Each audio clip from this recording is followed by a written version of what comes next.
बच्चों को पूछने आवाज दे रहे, ठीक है। अस्सलाम वालेकुम students, am I audible to you?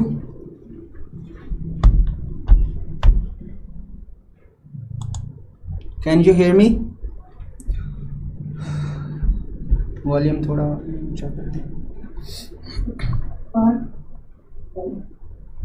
आपने थोड़ा सा ऊंची बोला, ठीक है। अच्छा बस ठीक है। Best of luck. Thank you. First of all, my brief introduction. Mohammad Ikram Sarfaraz, CSS 2022। इससे पहले मेरा PMS 17 क्लियर था। वॉइस अभी भी क्लियर नहीं है? ओके। PMS 17 क्लियर था, PMS 20 क्लियर था, CSS 20 में इंग्लिश क्लियर थी, एक और सब्जेक्ट में इशू हुआ, फिर 2022 में एलोकेशन हुई। एंड मैं 2020 से पहले पढ़ा रहा हूँ, मतलब स्टार्टेड टीचिंग इन 17-18, लेकिन फॉर्मली 2020 से मैं सेशंस ले रहा हूँ। और रफली मेरे कोई 3 से 4 बैचेस ऐसे गुजरे हैं जिसमें मेरे पास 100+ स्टूडेंट्स थे। और अगर मैं अपनी सक्सेस स्टोरीज़ की बात करूं तो पर्सनली तो मेरी प्रोफाइल ये है कि 5 टाइम्स इंग्लिश ऐसे क्वालिफाई किया है, जिस बेस पे मैं पढ़ा रहा हूं। और मल्टीपल स्टूडेंट्स मेरे ऐसे हैं जो मल्टीपल एग्ज़ाम्स में CSS PMS में जिन्होंने क्वालिफाई किया। फॉर एग्जांपल नियर पियर के जो इससे पहले इंग्लिश ऐसे के इंस्ट्रक्टर थे, सर अली इमरान, वो is also teaching political science as well. वो कस्टम्स में एलोकेट हुए। आयशा सुहेल हैं सियालकोट से, वो पैस में एलोकेट हुई। तकरीबन मेरे कोई 7 स्टूडेंट्स हैं जिनका PMS क्वालिफाई हुआ। CSS स्पेशल में मेरे 9 स्टूडेंट्स क्वालिफाई थे। अदर देन दैट फिर ऐसे बहुत से स्टूडेंट्स हैं जिनका कोई एक सब्जेक्ट क्वालिफाई है, कभी ऐसे क्वालिफाई हुआ, कभी पेपर बी में। मतलब मल्टीपल स्टूडेंट्स ऐसे हैं जिनके फिर PPSC और FPSC में जो ऐसे बेस्ड एग्ज़ाम्स हैं, जैसे FIA हो गया, NAB हो गया, assistant director cooperative society, assistant registrar cooperative societies हो गया, उसके अलावा ये पैरा फोर्स में इन्फोर्समेंट ऑफिसर हो गया। So there are multiple students जिन्होंने क्वालिफाई किया है। हमारा जो ये लेक्चर है इसको हमने अरेंज इस तरह किया है कि इसमें सबसे पहले तो हम कुछ FPSC के फैक्ट्स एंड फिगर्स पे बात करेंगे, ताकि आप लोगों को ये अंदाज़ा हो सके कि ये जो सब्जेक्ट है CSS के लिए इसकी इम्पोर्टेंस कितनी है और कितना बड़ा एक नर्व शटरिंग टेस्ट बन गया है ये स्टूडेंट्स के लिए कि हर बच्चा मारा मारा फिरता है इंग्लिश ऐसे के लिए। Recording in progress. फिर FPSC के फैक्ट्स के बाद फिर हम अपने इस सेशन की डिटेल्स की तरफ जाएंगे और फिर एंड पे कुछ स्टूडेंट्स के जो है वो टेस्टिमोनियल्स भी आपको दिखाए जाएंगे जो मेरे स्टूडेंट्स जो मुझसे पढ़ चुके हैं। बाकी आप लोग बिल्कुल भी परेशान ना हो, ये इस क्लास के एंड पे आप लोगों के लिए हम लेक्चर्स वो कुछ क्वेश्चंस रखेंगे, तो आपके इंशाल्लाह क्वेश्चंस को हम ज़रूर आंसर कर रहे होंगे।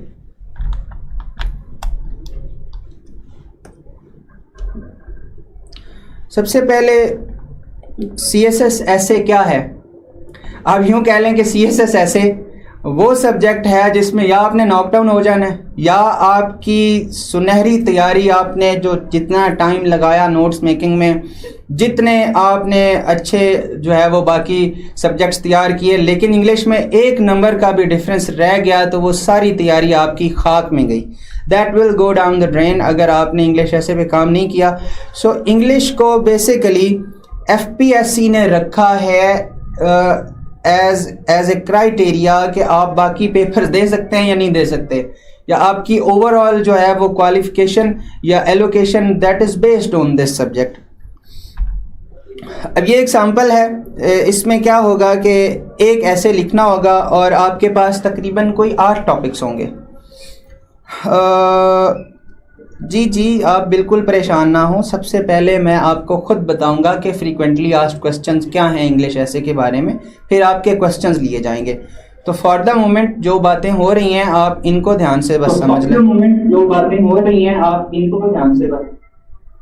नमाज की ब्रेक ले लेते हैं 2 मिनट के लिए।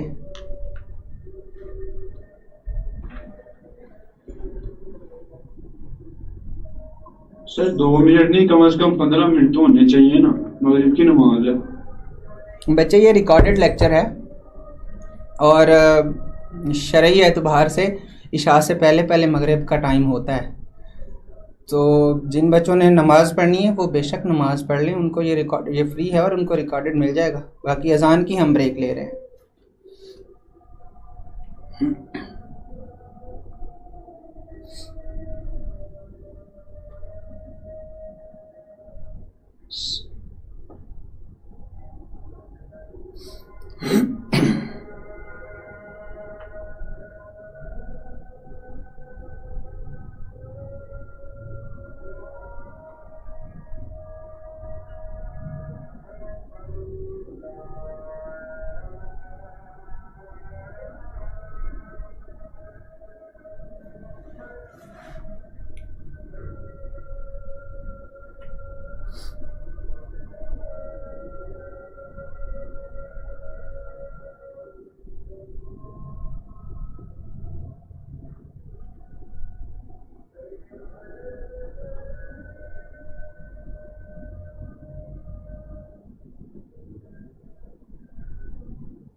चलिए जी स्टार्ट करते हैं।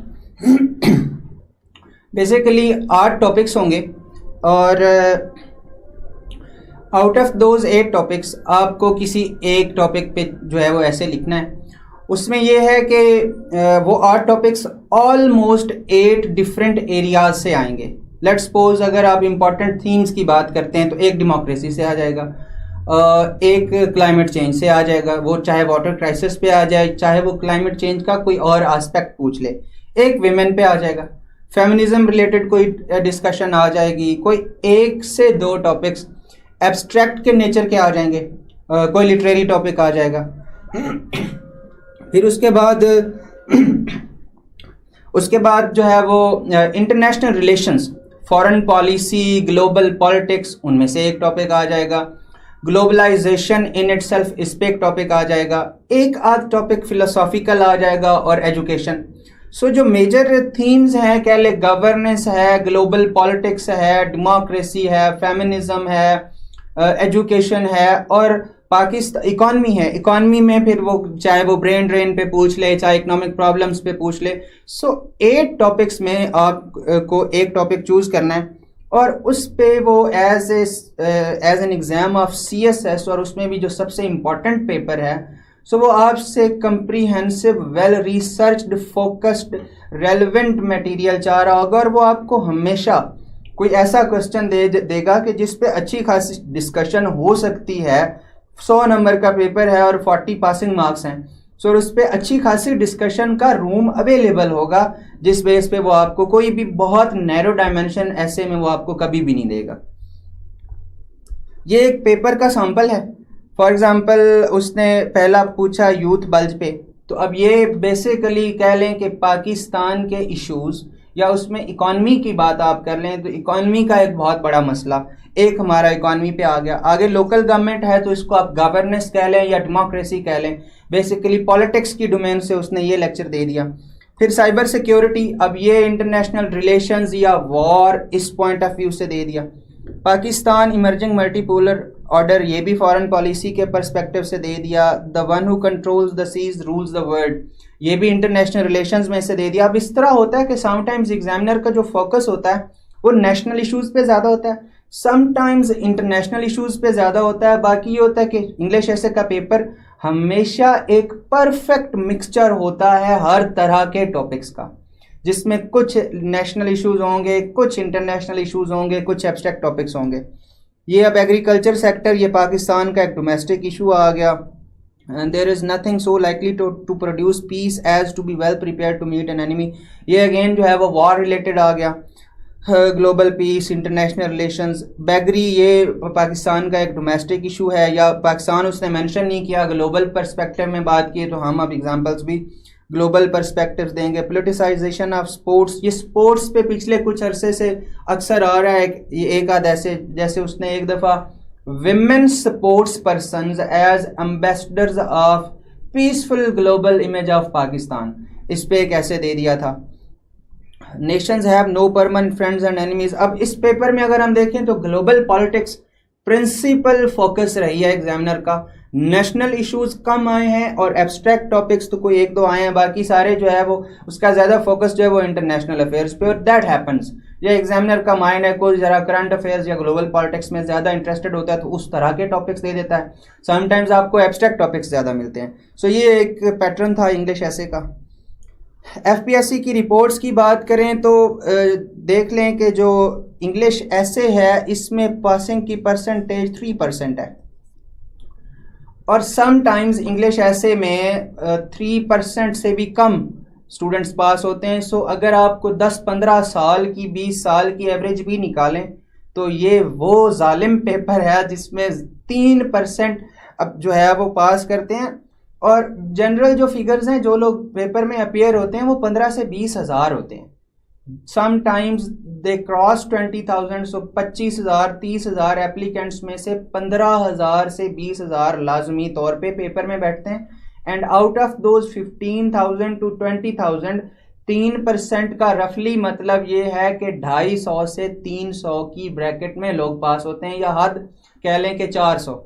वो भी एक इंग्लिश ऐसे की बात हो रही है, पेपर बी की बात नहीं हो रही। सो एग्जामिनर के हाथ में दो वेपन्स हैं। सबसे पहले पेपर बी भी है और ऐसे भी है, ग्रामर का पेपर भी और ऐसे का पेपर भी है। सो इंग्लिश के चूंकि 2 सब्जेक्ट्स हैं और दोनों में से हर साल कुछ बच्चे फेल होते हैं, तो खाली ऐसे और पेपर भी अगर हम कलेक्टिवली बात करें तो हर साल सीटें ही इतनी होती हैं, 250 से 300, मैक्स 300, 250, 300, 350। सो इतने लोगों ने पास होना है अल्टीमेटली।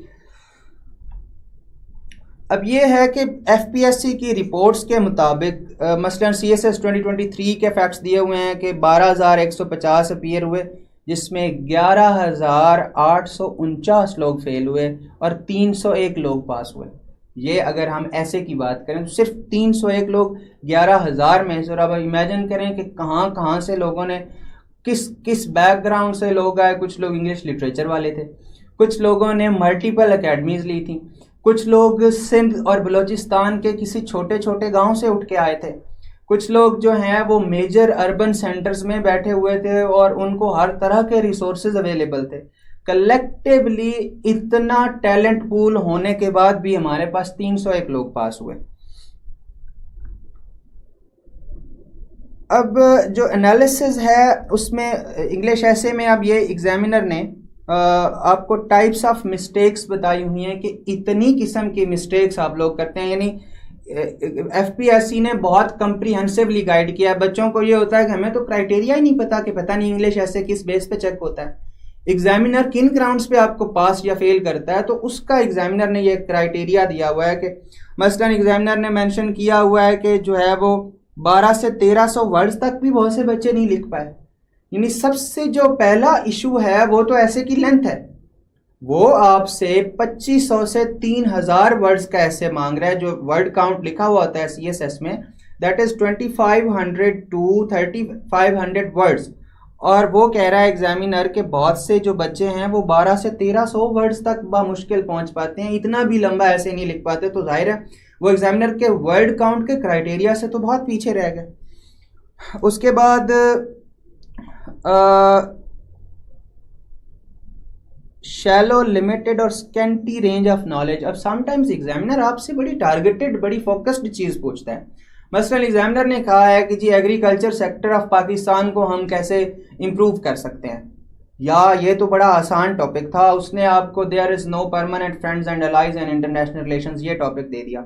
उसमें बच्चे इतना जेनेरिक, इतना आम डाटा एग्जामिनर को दे रहे होते हैं कि उसको रेलेवेंट कुछ नहीं मिल रहा, तो वो कहेगा कि ये तो बहुत सतही नॉलेज है। कोई एग्जांपल्स नहीं दी, कोई फैक्ट्स एंड फिगर्स नहीं दिए, कोई रेलेवेंट केस स्टडी नहीं डिस्कस की इंटरनेशनल रिलेशंस से, तो बड़ा लिमिटेड, बड़ा सतही किस्म का नॉलेज डिस्प्ले किया। फिर उसने ये कुछ मिस्टेक्स के वर्ब और टेंस की मिस्टेक्स, सब्जेक्ट वर्ब एग्रीमेंट, इस तरह की कुछ चीज़ें मेंशन की हुई हैं कि आप लोग ग्रामर की इतनी मिस्टेक्स करते हैं, नाउन की मिस्टेक्स, प्रोनाउन की मिस्टेक्स, जो है वो पंक्चुएशन की मिस्टेक्स, हेल्पिंग वर्ब की मिस्टेक्स, सब्जेक्ट वर्ब एग्रीमेंट की मिस्टेक्स, प्रेपोजिशन की मिस्टेक्स, मल्टीपल इस तरह की ग्रामर की आप मिस्टेक्स करते हैं जो कि बहुत इजीली एग्जामिनर के लिए नोटिसेबल हैं। अब आप देखें कि एग्जामिनर जो बैठा हुआ है वो तो इसी नीयत से बैठा है कि चूंकि ये पेपर बनाया ही स्क्रीनिंग के लिए गया है कि इसमें ज़्यादा से ज़्यादा फेल करो ताकि जितनी सीटें हैं उतने ही लोग हमारे पास इंटरव्यू के लिए हैं, सीधी सी बात है। तो उस सब्जेक्ट में एक बंदा ये माइंड बना के बैठा है कि मैंने मिस्टेक्स पॉइंट आउट करनी है लैंग्वेज की, और उसको लैंग्वेज की मिस्टेक्स आपके पहले 4 पेजेस पे कोई 4 5 5 चाहिए। लेट्स सपोज उसको आपके पहले 4 पेजेस पे 4 से 5 मिस्टेक्स नज़र आ जाती हैं, या उसको आप यूँ समझ लें कि एक पेज पे 2। अब जिस बच्चे की ग्रामर के मसले अभी तक एग्जिस्ट कर रहे हैं उसकी तो एक पेज में 10 भी गलतियां निकल आए तो समझ आता है, लेकिन हमने क्या किया कि तो 2 मिस्टेक्स निकाली। अब एक बच्चे ने 14 पेजेस लिखे हैं और 2 मिस्टेक्स पर पेज के हिसाब से वो आगे पढ़े बगैर अंदाज़ा लगा लेगा कि ये तो कोई रफली 30 मिस्टेक्स बन रही हैं। तो 30 ग्रामर की मिस्टेक्स पे एग्जामिनर आपको पास करने से रहा। तो ये ग्रामर की मिस्टेक्स बहुत एक मतलब सीरियस इशू है। एफपीएससी की रिपोर्ट डिस्कस करने के बाद अब मैं कुछ फ्रीक्वेंटली आस्क्ड क्वेश्चंस के बारे में आपसे डिस्कस करूंगा based on my experience of teaching. बहुत सारे स्टूडेंट्स जिनको मैंने पढ़ाया और बहुत से मेरे अपने जो बैचमेट्स हैं और बहुत से जो पूरे पाकिस्तान में बेहतरीन टीचर्स हैं, इंग्लिश ऐसे की जो अच्छी किताबें हैं, एफपीएससी की जो रिपोर्ट्स हैं और इंटरनेशनल रूल्स जो हैं ऑक्सफोर्ड और कैम्ब्रिज के, उन तमाम चीज़ों के एक्सपीरियंस के बाद अगर हम इंग्लिश ऐसे के मेजर क्वेश्चंस क्या बच्चों के माइंड में हो सकते हैं उन पे बात करें। सबसे पहला क्वेश्चन हम ले लेते हैं जी,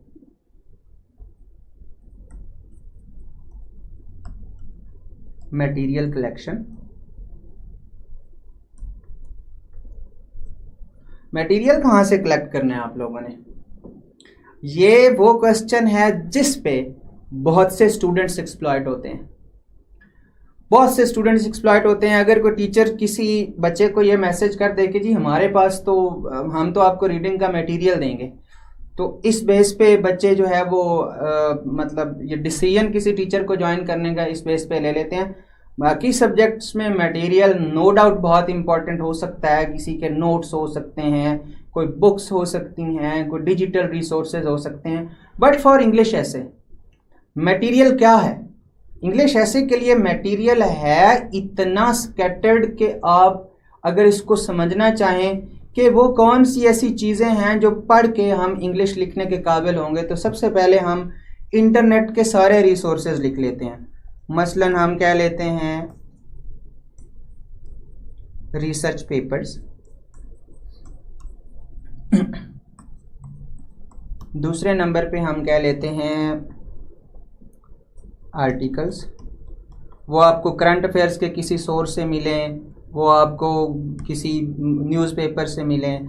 फिर आपके पास हो गया यूट्यूब, फिर आपके पास हो गया ऐसे की बुक्स,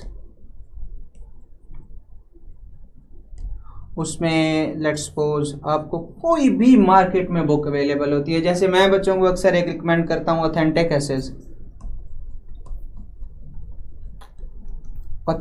एसेज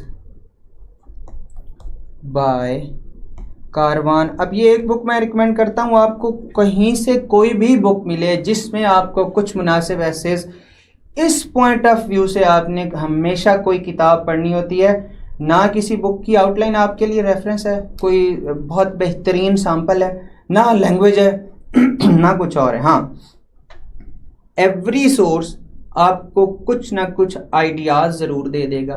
एक टॉपिक को ब्रेक किस तरह करना है ये ज़रूर बता देगा। इसके राइटर हैं अमर शकूर साहब, CSS ऑफिसर हैं, ये भी इनका PMS भी हुआ था। जैसे अब ये एक बुक हो गई। उसके अलावा आखिर पे मैं चैट GPT रख ज़रूर लेता हूँ क्योंकि नई जनरेशन ये पूछेगी ज़रूर, लेकिन इसके मैं डेंजर्स आपको ज़रूर बता दूँ। पहली बात तो ये है कि चैट GPT से कोई बच्चा सोचे भी ना कि वो अपनी लैंग्वेज चैट GPT से इवेलुएट करवा सकता है। This is a very pathetic source for evaluation of your language. दूसरा जो मसला चैट जीपीटी में मैंने देखा वो ये देखा कि जब आपने लेट्स सपोज सर्च किया चैलेंजेस ऑफ गवर्नेंस इन पाकिस्तान, अब जिस तरह की आउटलाइन चैट जीपीटी आपको बना के दे रही है वो इतनी कम्प्लेक्स समटाइम्स आउटलाइन दे रही है कि उसने एक मेन हेडिंग दी आपको, फिर उस मेन हेडिंग में उसने आपको सब हेडिंग्स दी, फिर उस सब हेडिंग्स के नीचे उसको आपको बुलेट्स दिए, फिर बुलेट्स के नीचे को ABC लिख दिया, फिर ABC के नीचे को 1 2 3 लिख दिया। सो अब बच्चे गलती क्या करते हैं कि वो CSS की ऐसे की जो आउटलाइन बना रहे होते हैं वो पैटर्न उन्होंने आर्टिफिशियल इंटेलिजेंस वाला अडॉप्ट कर लिया।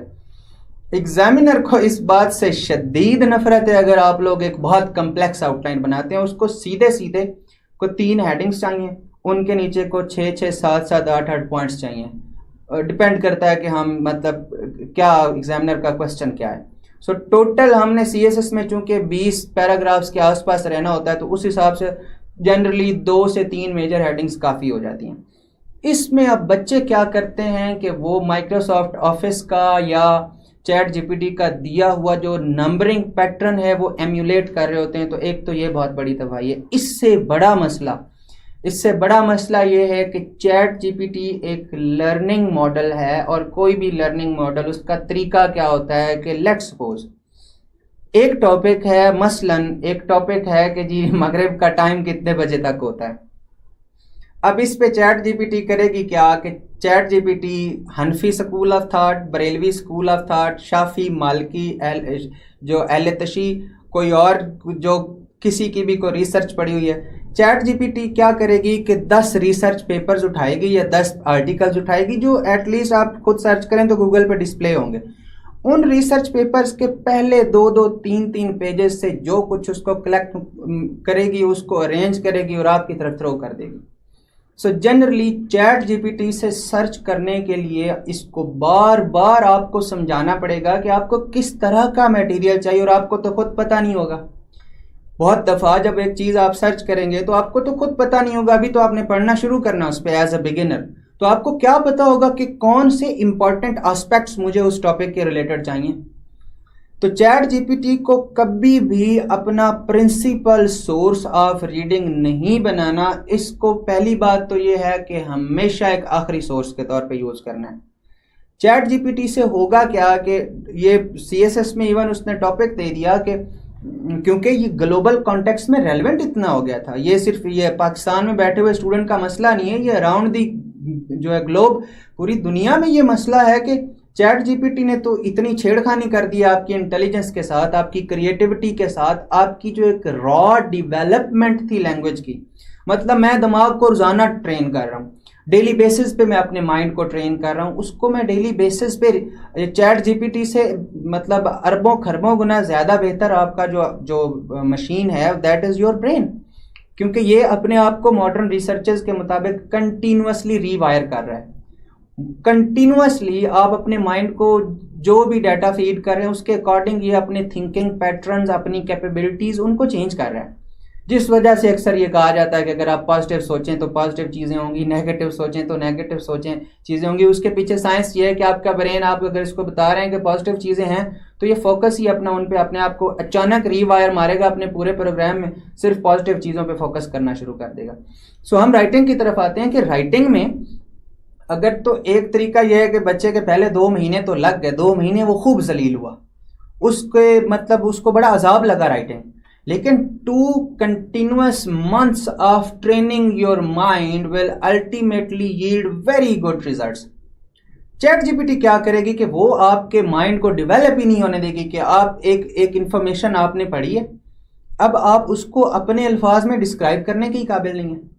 और एज ए पर्सन जो कि लैंग्वेज का बंदा है, मेरा काम है डेली बेसिस पे कि मैंने असाइनमेंट्स में बच्चों की लैंग्वेज इवेलुएट करनी है, तो मैं आपको ये बताता हूँ कि चैट जीपीटी की लैंग्वेज आपको तो अंदाज़ा नहीं होगा कि ये किस तरह की, आप इसको जितना मर्जी कह लें कि जी लैंग्वेज बड़ी लिटरेरी हो, बड़ी फॉर्मल हो, इतनी बुरी लैंग्वेज चैट जीपीटी है की है कि एक बंदा, आप एक इंग्लिश का बंदा, कोई एक इंग्लिश का पुराना प्रोफेसर जिसको लेट्स सपोज एक कॉलेज में 40 ईयर्स हो गए पढ़ाते हुए, अब उसको आप दिखाएं चैट जीपीटी का लिखा हुआ तो उसको गुस्सा आ जाएगा।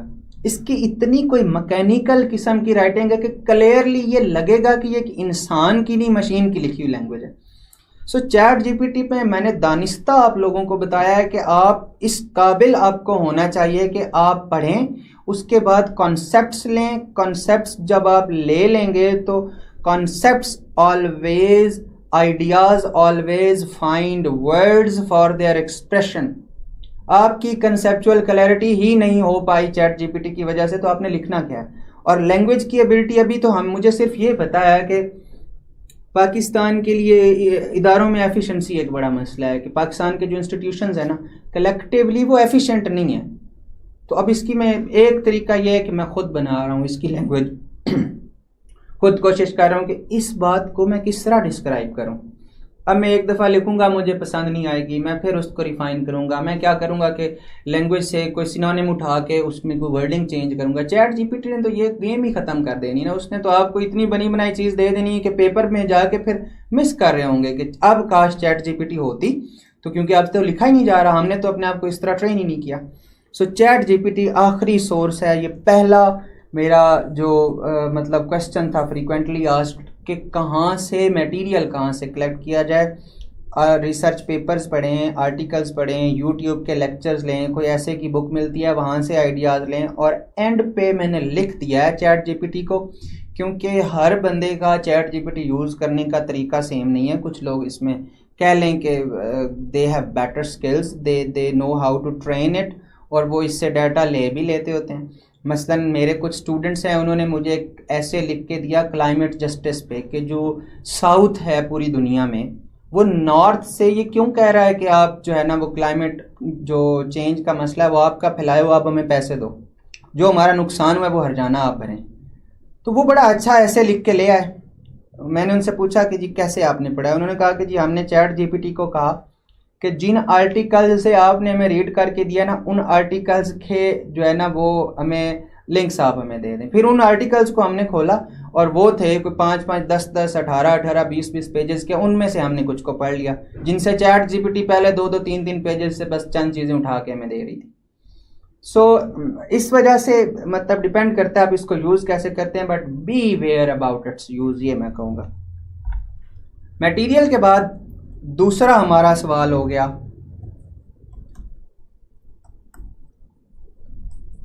How much assess. ऐसे है क्या, इसकी तरफ मैं बाद में इंशाल्लाह आता हूँ। हाउ मच एसेस हमने कितना लिखना है, तो मैं आपको एक रफ आइडिया दे देता हूँ कि आपने 2 से 3 थीम्स प्रिपेयर करने हैं अपनी मर्जी के। मिसाल के तौर पे ग्लोबलाइजेशन,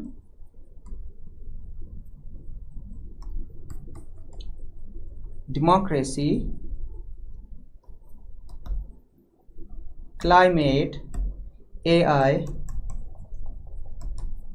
फेमिनिज्म, या इनको आप ख़वातीन लिख लें, उनके रिलेटेड जो भी, क्योंकि जेंडर का पर्सपेक्टिव आजकल आपके मतलब जेंडर स्टडीज़ या कह लें कि फेमिनिस्ट्स ने ये कहा है कि दुनिया का तमाम इल्म उसमें औरत तो वैसे ही गायब है, औरत के इश्यूज़, विमेन के इश्यूज़ तो वैसे ही गायब हैं। या वो क्या सोचती हैं, उनके पॉइंट ऑफ व्यू से लिटरेचर तो आपका सारा है ही मिसोजिनिस्ट पैट्रियार्कल लिटरेचर है। सो विमेन तो आपके इंग्लिश ऐसे हो या बाकी सब्जेक्ट्स हो, उनमें एक बहुत इस्टेब्लिश्ड एरिया है। एआई के अलावा हम फिर ग्लोबल पॉलिटिक्स लिख लेते हैं। इसके अलावा हम फिर एब्स्ट्रैक्ट एसेज लिख लेते हैं।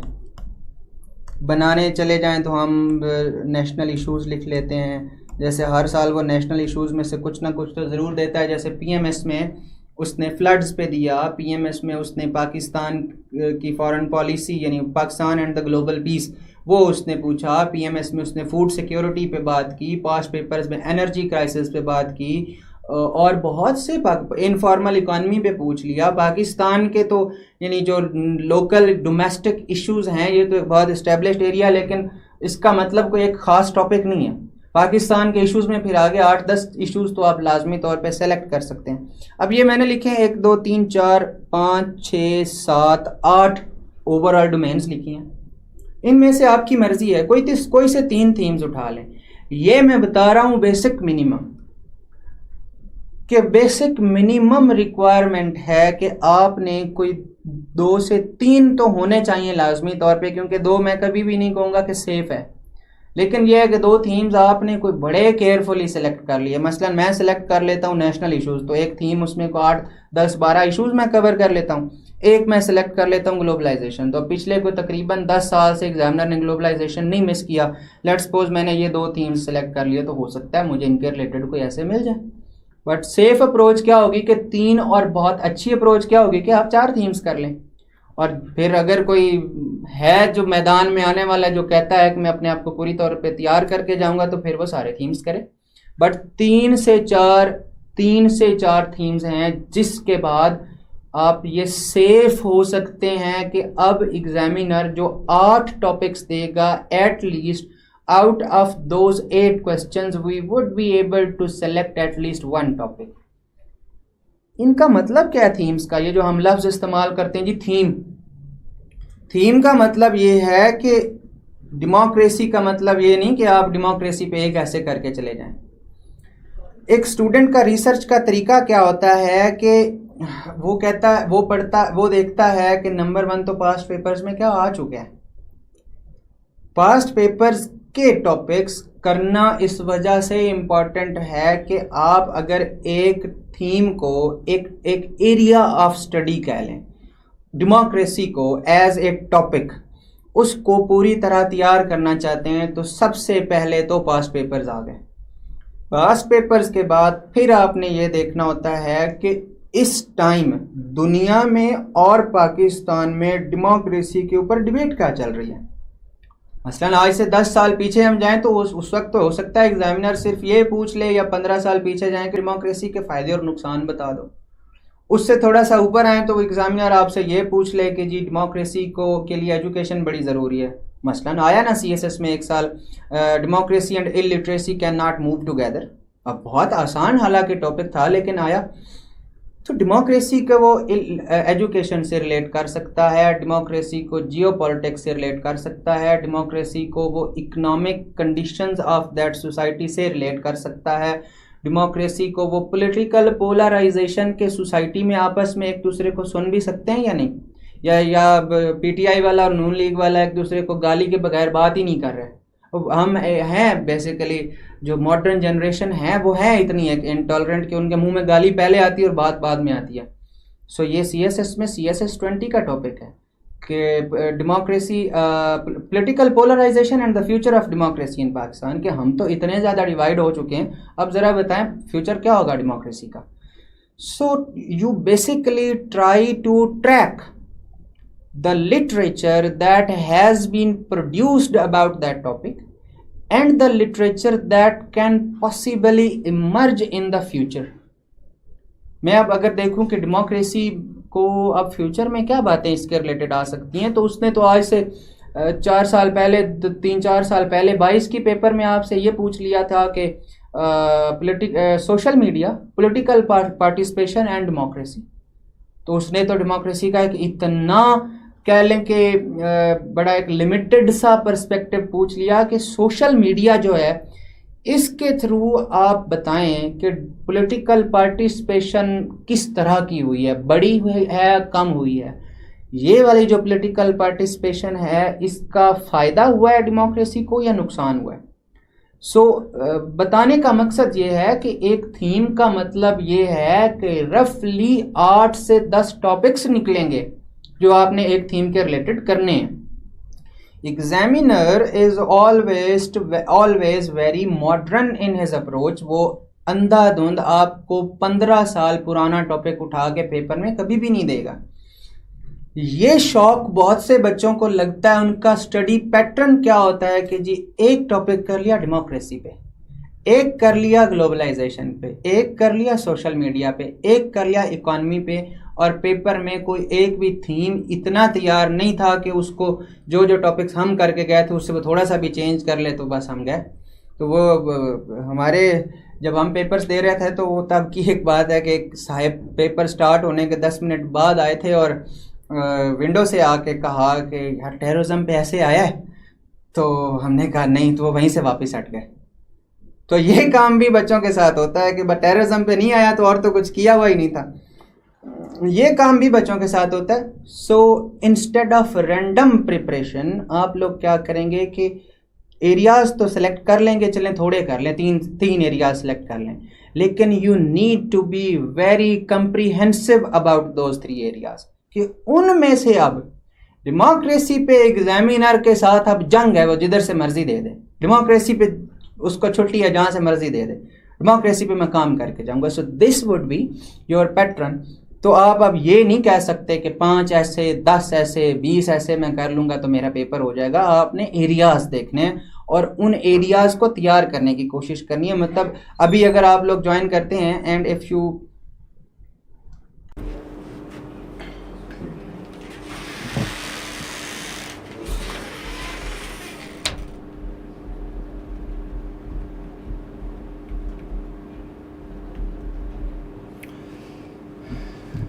Welcome back students. Can you hear me? Yes sir. चले अब हमारे पास काफ़ी टाइम है, हमारे पास काफ़ी टाइम है। अब आप सुकून से अपने क्वेश्चंस पूछें जो भी हैं आपके। जी सर मेरा फर्स्ट क्वेश्चन तो आपसे ये है कि रिसर्च पेपर्स जो हम आर्टिकल्स वगैरह गूगल पे देखते हैं, ये चूज़ नहीं कर पाती हूँ मैं कि which one I should read and how much I should read from that, because एक अगर आर्टिकल उठाना है so we have like 20 to 25 pages in that article. मैं इसको आंसर करता हूँ। रिसर्च पेपर में ना आपने सबसे पहले देखनी होती है रेलेवेंस। दूसरी रिसर्च पेपर के लिए आपके लिए इम्पॉर्टेंट चीज़ ये है कि आप इसको क्विकली रीड करें। क्विक रीडिंग रिसर्च पेपर्स कह लें कि समटाइम्स रिसर्च पेपर्स आपके एक क्वेश्चन को बहुत अच्छे तरीके से एड्रेस कर सकते हैं।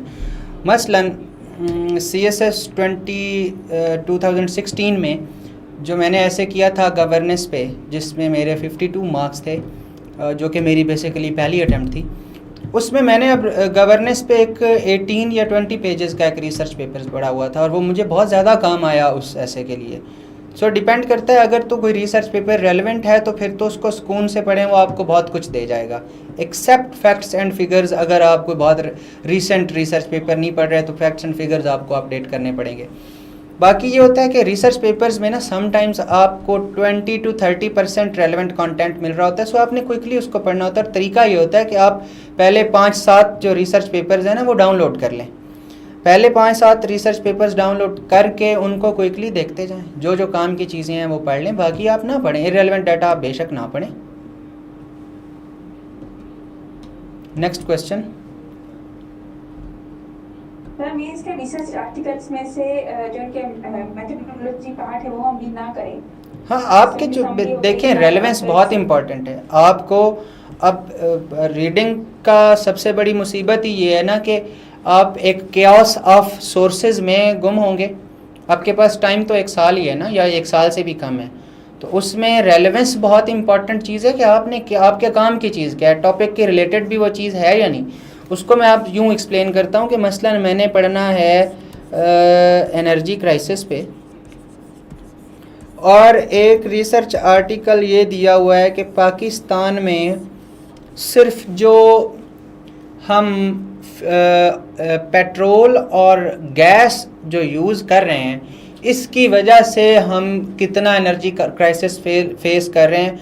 इसकी बजाय अगर हम नेचुरल रिसोर्सेज यूज़ करें तो फिर हमारा एनर्जी क्राइसिस कितना कम हो जाएगा, या हमारे पास एनर्जी कितनी प्रोड्यूस होगी। तो अब बेसिकली तो ये मेरे रेलेवेंट नहीं है। मैंने तो एनर्जी क्राइसिस पे कोई ऐसा रिसर्च पेपर ढूंढना है कि जो मुझे ये बता दे कि एनर्जी क्राइसिस की 8 से 10 मेजर काजेज़ क्या हैं। एक सेकेंड, ये बहुत क्लियर नहीं आ रही, क्या मसला है इसका? वॉल्यूम तो नहीं क्लियर है, शायद उनका नेट का इशू होगा। चलें, ठीक है, ठीक है। तो मैं ऐसा रिसर्च पेपर ढूंढूंगा जिसमें मुझे एनर्जी क्राइसिस के काजेज मिल जाएं, फिर उसके इम्पैक्ट्स मिल जाएं, फिर वे फॉरवर्ड मिल जाएं। अब हो सकता है एक रिसर्च पेपर 4 इम्पैक्ट्स पे बात कर रहा हो, एक मुझे और मिले जो बाकी के 2 मुझे बता दे। तो अपने काम की चीज़ उठाऊंगा अकॉर्डिंग टू टॉपिक, जो मेरा टॉपिक है उसके अकॉर्डिंग मैं टारगेटेड फोकस्ड रिसर्च करूंगा। उसके रेलेवेंट मुझे पढ़ने की ज़रूरत नहीं है। मैंने एनर्जी क्राइसिस में PhD नहीं करनी, मुझे वो 3 से 4 क्वेश्चंस की हद तक पढ़ना है। एनर्जी क्राइसिस की हिस्ट्री क्या है पाकिस्तान में, अभी करंट सिचुएशन क्या है, इसकी काजेज़ क्या है, इसका इम्पैक्ट क्या है, इसको ठीक कैसे कर सकते हैं। अगर ये 3-4 क्वेश्चंस पे मैंने एनर्जी क्राइसिस पे, भले मैंने 10 रिसर्च पेपर्स को थोड़ा थोड़ा बर्ड्स आई व्यू उनका ले लिया हो, क्विक स्किमिंग कर ली हो उनकी।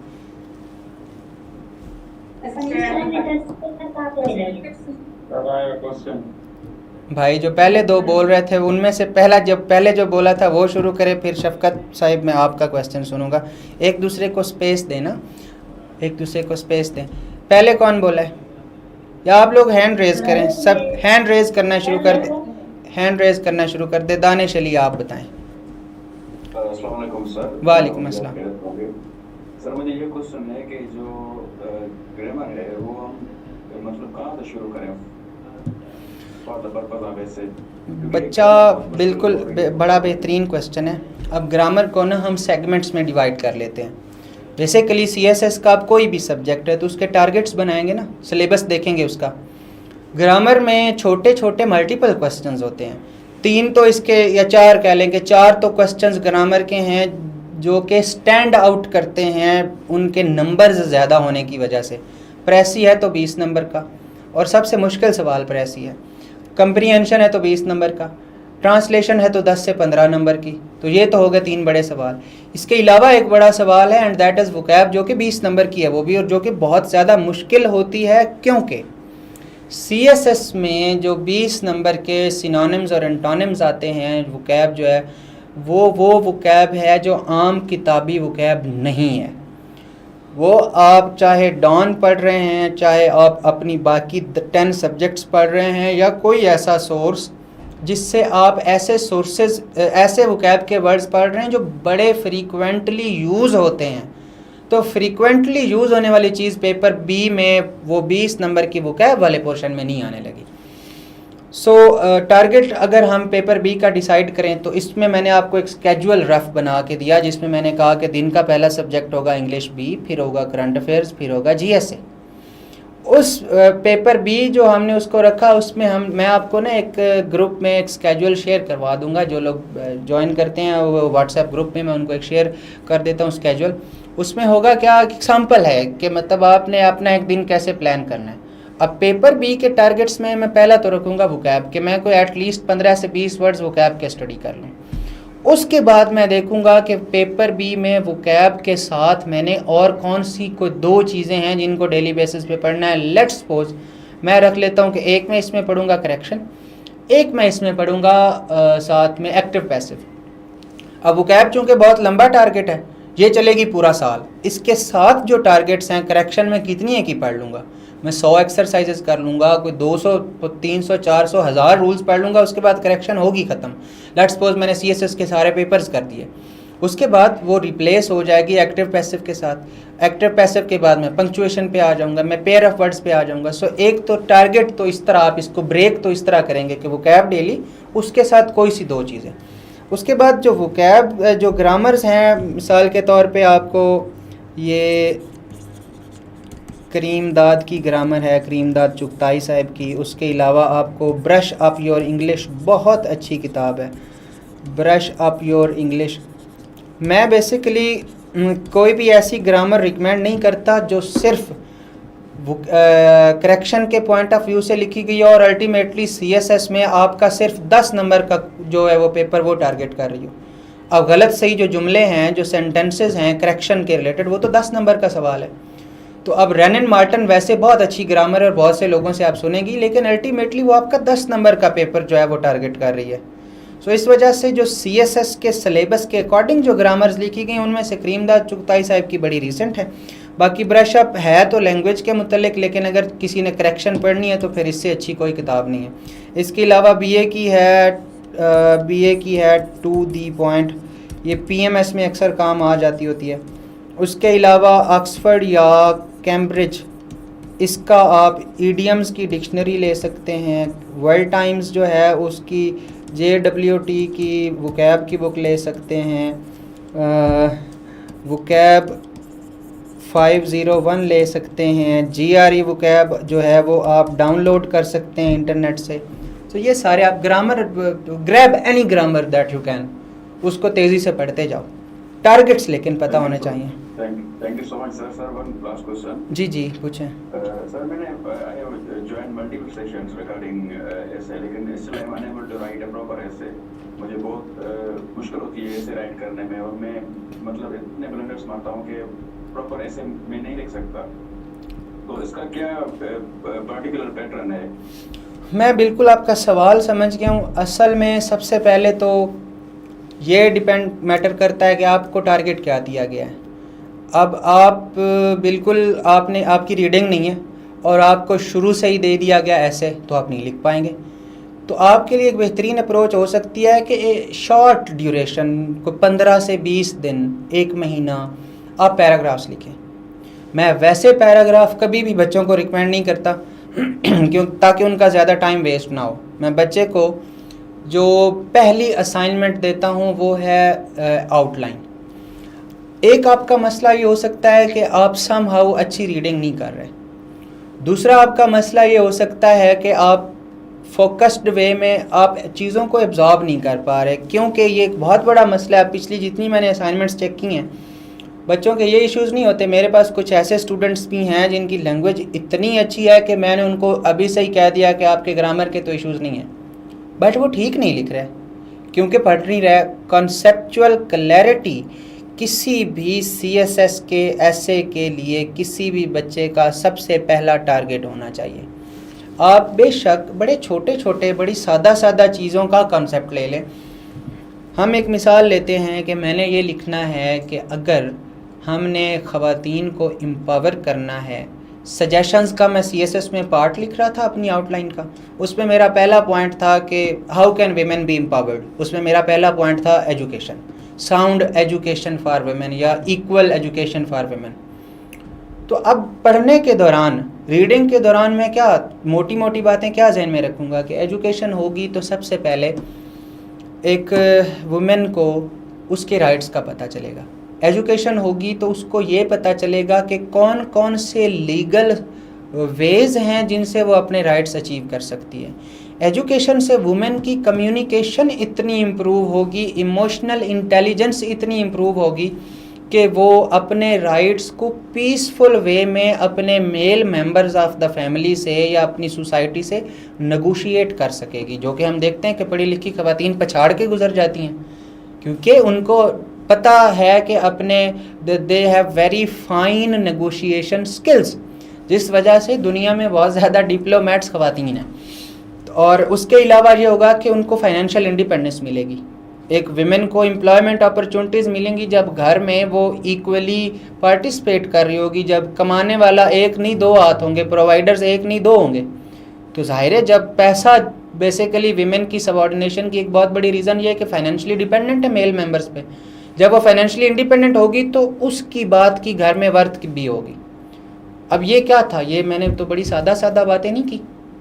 इस तरह आप जब पढ़ेंगे तो कंसेप्चुअल क्लैरिटी आपका टारगेट होना चाहिए, उसके बाद लिखा जाएगा। जब यहाँ पे कुछ नहीं है तो मतलब आप एक चीज़ को समझ नहीं पा रहे तो फिर लिखने में स्ट्रगल करेंगे। बाकी ये है कि आपको अल्टीमेटली तो इवैल्यूएशन पे डिपेंड करता है ना कि कौन आपको चेक कर रहा है। वो अगर आपको रास्ता ही नहीं दिखा पा रहा कि असल में आप क्या चीज़ें पढ़ें, किस तरह से पढ़ें, लिखने में इश्यूज़ क्या हैं, इस बात को आपने किस तरह एक्सप्रेस करना था, असल में तो it's a tremendous task. Evaluation ये नहीं है कि 2 कांटे कोई लगा दे, 2 टिक लगा दे, 1 सर्कल लगा दे और बच्चा इंग्लिश सीख गया। इसमें तो जो इवेलुएटर है आपका, जो आपकी असाइनमेंट्स चेक कर रहा है, वो अपना खून पसीना एक करता है। वो आपको कुछ 10 तो चीज़ें नोटिस कर रहा होता है कि लैंग्वेज में कितनी किस्म की मिस्टेक्स हैं, बच्चे की लैंग्वेज में क्लैरिटी है या नहीं, इसकी रीडिंग से कंसेप्चुअल क्लैरिटी समझ आ रही है या नहीं आ रही, रेलेवेंट लिख रहा है या नहीं लिख रहा, किस किस्म के इश्यूज़ फेस कर रहा है। तो ये तो इवेलुएटर बताएगा ना आपको। मसलन मैं तो ये कर सकता हूँ, आपको इस हवाले से मैसेज कर सकता हूँ कि आप मुझे अपनी कोई असाइनमेंट भेजेंगे तो मुझे पता चलेगा कि असल में आपका इशू है क्या। अपेरेंटली आपके ये इश्यूज हो सकते हैं। जी रिमशा,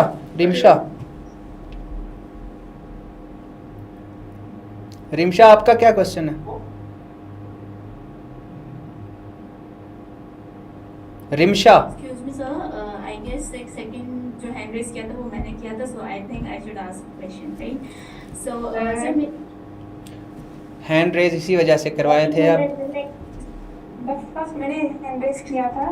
अब पहले अब जो बोल रहा था वो बोल ले। मैं जो जितने हैंड रेज हैं मैं तो सभी की बारी आएगी, आप ये ना फिक्र करें, और हम आपके लिए अवेलेबल हैं।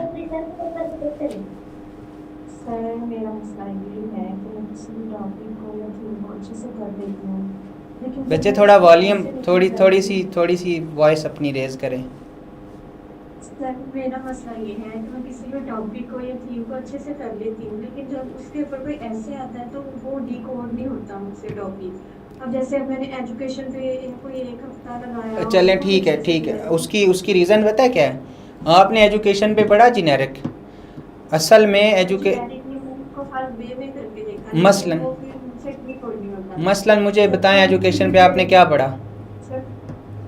एजुकेशन के बारे में पाकिस्तान का सिस्टम क्या है, ठीक है, एजुकेशन की हिस्ट्री क्या है, फिर हमारे एजुकेशन सिस्टम में क्लास क्या है, ठीक है, हमारा एग्जामिनेशन सिस्टम कैसा है, तो हमारा बजट कैसा है, उसके बारे में ये। अच्छा ठीक है। और आपके सोर्सेज क्या रहे पढ़ने के? आर्टिकल्स। अच्छा, अब इसमें इस पढ़ने के दौरान आपके माइंड में कोई रेफरेंस था कि मैं अगर एजुकेशन पे पढूं तो मैं इन एरियाज़ पे सर्च करूं? ये डिसाइड कैसे किया आपने? सर यही है कि मैं कॉजेस पे, इम्पैक्ट्स पे, फिर आपने सबसे पहले पास्ट पेपर्स देखने हैं। जब तक एक स्पेसिफिक स्टेटमेंट, एक स्पेसिफिक टॉपिक नहीं होगा ना, तब तक आपका जितना मर्ज़ी आप खुद से फोकस्ड होने की कोशिश करें, तब तक एक कह लें कि रेलेवेंट कंटेंट आपको नहीं मिलेगा। दूसरी बात यह है कि जो ये बच्चा कहता है ना कि मुझसे लिखा नहीं जा रहा, उसका सीधा मतलब ये है कि या तो वो बहुत ही बिगिनर है कि उसने कभी लिखा ही नहीं है, उसने पैराग्राफ भी नहीं लिखा, जो कि आपके केस में मैं अज्यूम कर रहा हूँ कि नहीं है। उसका दूसरा मतलब यही है कि उसने रेलेवेंट पढ़ा कम है। अब इसमें आपका कसूर नहीं है। मैं एजुकेशन पे पढ़ना शुरू कर दूं तो हो सकता है एजुकेशन पे मैं 15, 20, 25, 30, 50 आर्टिकल्स पढ़ लूं, लेकिन इससे कहीं ज़्यादा इम्पॉर्टेंट बच्चा ये है कि आप पहले टॉपिक चूज़ करें, फिर उसके अकॉर्डिंग रिसर्च करें। अब मैंने टॉपिक करना है डेमोक्रेसी पे, मैं पढ़ता रहा, मैंने 5 आर्टिकल्स इस पे पढ़ लिए कि डेमोक्रेसी इमर्ज कहाँ से हुई, हिस्ट्री पे पढ़ लिया। फिर मैंने पढ़ लिया 4 आर्टिकल्स इस चीज़ पे पढ़ लिए कि इस टाइम ग्लोबली डेमोक्रेसी की सिचुएशन क्या है, कौन कौन से कंट्रीज़ में डेमोक्रेसी ग्रो कर रही है, कौन से कंट्रीज़ में ये इश्यूज़ फेस कर रही है। फिर मैंने इसको एक और एंगल से पढ़ लिया, एक और एंगल से इलिटरेसी से रिलेट कर लिया, इसको इकॉनमी से रिलेट कर लिया। ऐसे आ गया कि democracy without accountability is tyranny, या विदाउट जस्टिस इज़ टिरनी। तो मैं तो फंस गया। अब मैंने जो भी पढ़ा था वो भले ही डेमोक्रेसी के रिलेटेड था, लेकिन इस टॉपिक के रिलेटेड तो नहीं था। सो स्टूडेंट के लिए सबसे इम्पॉर्टेंट तरीका ये है कि पहले वो कोई स्पेसिफिक स्टेटमेंट उठाए, उसके अकॉर्डिंग उस स्टेटमेंट की रिक्वायरमेंट के मुताबिक सर्च करें, तो इंशाल्लाह ये इशू हो जाएगा ठीक। बाकी हम हैं आपके लिए इंशाल्लाह। आप ये कह रहे हैं कि किसी भी टॉपिक को लेके पहले उस पे रिसर्च। हाँ, टॉपिक तो आप तो गुम हो जाएंगी।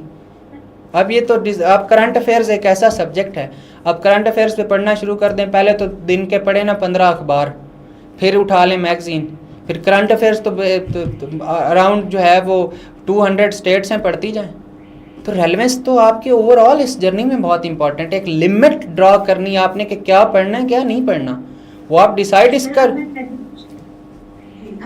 एजुकेशन वाला टॉपिक अच्छे से कर गए, तो फिर मैंने पास्ट पेपर्स में देखा तो कुछ तो मुझसे सॉल्व हो रही थी, लेकिन जब इस तरह की स्टेटमेंट आ जाती है ना, अब जैसे कि classrooms decide the future of Nations, अब मुझसे ये नहीं था डिसाइड हो पा रहा कि अब इसमें मुझे क्या लिखना चाहिए, हालांकि मुझे सारा कुछ पता था। तो आप अल्फाज नहीं ना समझ पाई, आप अल्फाज नहीं समझ पाई। इसमें एजुकेशन पे जो आपने पढ़ा था उसका तो कसूर नहीं ना, इसमें तो आप ये नहीं समझ पाई कि वो ये कह रहा है कि एजुकेशन की इम्पोर्टेंस क्या है। तो इट्स ओके आप मतलब अभी अगर आप एक बिगिनर हैं तो इसमें तो कोई इतनी परेशानी वाली बात नहीं, आहिस्ता आहिस्ता ही हम स्टेटमेंट्स को डिकोड करना सीखते हैं, तो हो जाएगा इंशाल्लाह। जी कायनात। जी sir I have align some question. सबसे पहले मेरा ये क्वेश्चन है कि आपने जो बताया कि हमें रेलिवेंसी देखनी है कि रिसर्च पेपर किस तरीके से सेलेक्ट करें। सो अब प्रॉब्लम ये आ रहा है कि अगर फॉर एग्जांपल गूगल स्कॉलर पे रिसर्च पेपर हमारे पास मौजूद है, सो अब उसमें से स्पेसिफिकली हम कौन से उठाएं। एक तो ये प्रॉब्लम है कि कौन से उठाएं और कितने आर्टिकल्स पढ़ें जो रेलेवेंट हो। पहली बात यह है जो रेलेवेंट हो, मतलब ये तो सीधा सीधा एक डिसीजन है ना कि एक आर्टिकल एक रिसर्च पेपर जो आपका सवाल है उसको एड्रेस ही नहीं कर रहा, तो वो पढ़ेंगे ना जो रेलेवेंट है। दूसरी बात यह है कि अगर आपको इनफ डाटा मिल गया है इस पे, लेट्स सपोज आपने ये लिखना था कि पाकिस्तान में गवर्नेंस के चैलेंजेस क्या हैं, आपने 2 रिसर्च पेपर्स पढ़े, उसमें से आपको 8 से 10 चैलेंजेस मिल गए, तो दैट्स इट। अब हमने को 50 चैलेंजेस तो नहीं करने। तो जिन चीज़ों में डिटेल्स किसी चीज़ की ज़्यादा बनती है ना, उसमें आपको रिसर्च पेपर्स भी इस तरह के मिल जाते हैं कि आपको अगर किसी चीज़ की प्रैक्टिकली 15 वेज बनते हैं, मसलन आप वाटर क्राइसिस पे पढ़ेंगे तो वाटर क्राइसिस में आपको ऐसे रिसर्च पेपर्स मिलेंगे जिनमें आपको 12, 13, 14, 15 सॉल्यूशंस भी मिलेंगे, जिसमें जितना कंटेंट हो सकता है उतना कंटेंट आपको रिसर्च पेपर्स में मिलेगा। और रिसर्च पेपर्स ज़रूरी नहीं है, समटाइम्स आपको आर्टिकल्स भी इनफ हो जाते हैं। तो हमेशा इट्स अ मिक्सचर, कभी यूट्यूब पे जाएं, कभी रिसर्च पेपर्स पढ़ लें, कभी आर्टिकल्स पढ़ लें, इनको मिला के पढ़ लें, 2 रिसर्च पेपर्स पढ़ लें, कुछ आर्टिकल्स पढ़ लें, कोई एक लेक्चर्स ले लें, इस तरह करके मैनेज होगा। पढ़ने के बाद इनके बच्चे आपने हैंड रेज किया था, मैं तरतीब से लेता हूँ, लेकिन अभी आप बात करें। अब मैं असल में मुझे तो आप सबके क्वेश्चंस को मैं आंसर करना चाह रहा हूँ, जो आपकी आपस की वॉर शुरू हो जाती है ना कि मैं बोला था, इस वजह से फिर तरतीब से चलते हैं। अभी आप क्वेश्चन करें, बताएं। जी पूछें, साइलेंस। अब एक बंदा बात कर रहा है ना, पता नहीं आप बताइए। सर मेरा ये सवाल था कि अगर जो मतलब पढ़ रहे हैं ये आर्टिकल्स और ये रिसर्च पेपर, तो हमें इनके नोट्स भी बनाने चाहिए या बस सिर्फ पढ़ना ही काफ़ी है? तो हम में से करिश तो कोई भी नहीं है ना कि किताब ऐसे देखेगा और फिर वो याद कर लेगा।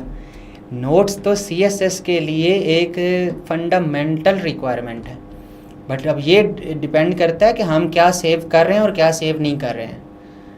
तो हर दुनिया जहान की चीज़ उठा के नहीं लिखनी होती। Facts and figures, main headings, सब हेडिंग्स, कोई कोटेशंस, कोई रेलेवेंट मटेरियल, कोई रियल लाइफ एग्जांपल्स। तो इस तरह की मसलन अब मैं एक ऐसे पे काम कर रहा हूँ, तो सबसे पहले तो ये होगा ना कि सब हेडिंग्स तो मेरे पास रिटर्न में होनी चाहिए। उसके बाद मुझे कोई अच्छी कोट्स मिलती हैं, कोई अच्छे फैक्ट्स मिलते हैं, कुछ एग्जांपल्स मिलती हैं, मैं वो लिख लूँ। अब मेरे उन सब हेडिंग्स में सिर्फ वो डिटेल्स होंगी जो अपनी नेचर में बड़ी टेक्निकल हैं, जो मैं याद तो कभी नहीं रख सकता। सो नोट्स आप किसी भी चीज़ के लिए, उनका एक ये जनरल प्रिंसिपल है कि जो चीज़ यहाँ पे रख सकते हैं जो इतनी ऑब्वियस है, इतनी कॉमन है कि उसको ना भी लिखें तो गुजारा हो जाएगा, लेकिन जो चीज़ भूलने वाली है, जो चीज़ कोटेबल है, जो अपने आप में रेफरेंस का दर्जा रखती है कि वो इतनी इम्पॉर्टेंट है कि उसको आप कैश करवाएंगे एग्जामिनर को दिखा के। मैं उसको वायलेंस अगेंस्ट वेमेन पे लिख रहा हूँ, तो उसमें अगर कोई मुझे फैक्ट मिल जाता है, कोई रिपोर्ट मिल जाती है जिसमें फैक्ट्स दिए हुए हैं कि पंजाब में इतनी ऑनर किलिंग हुई, इतने एसिड थ्रोइंग के इवेंट्स हुए, तो ये चीज़ें तो मैं नहीं ज़बानी याद रख सकता। और यही वो चीज़ें हैं जो मैंने एक्चुअली कैश भी करवानी है, ये बहुत स्पेसिफिक रेलेवेंट डिटेल्स है ना, तो ये चीज़ें मैं उठा के लिखूँगा।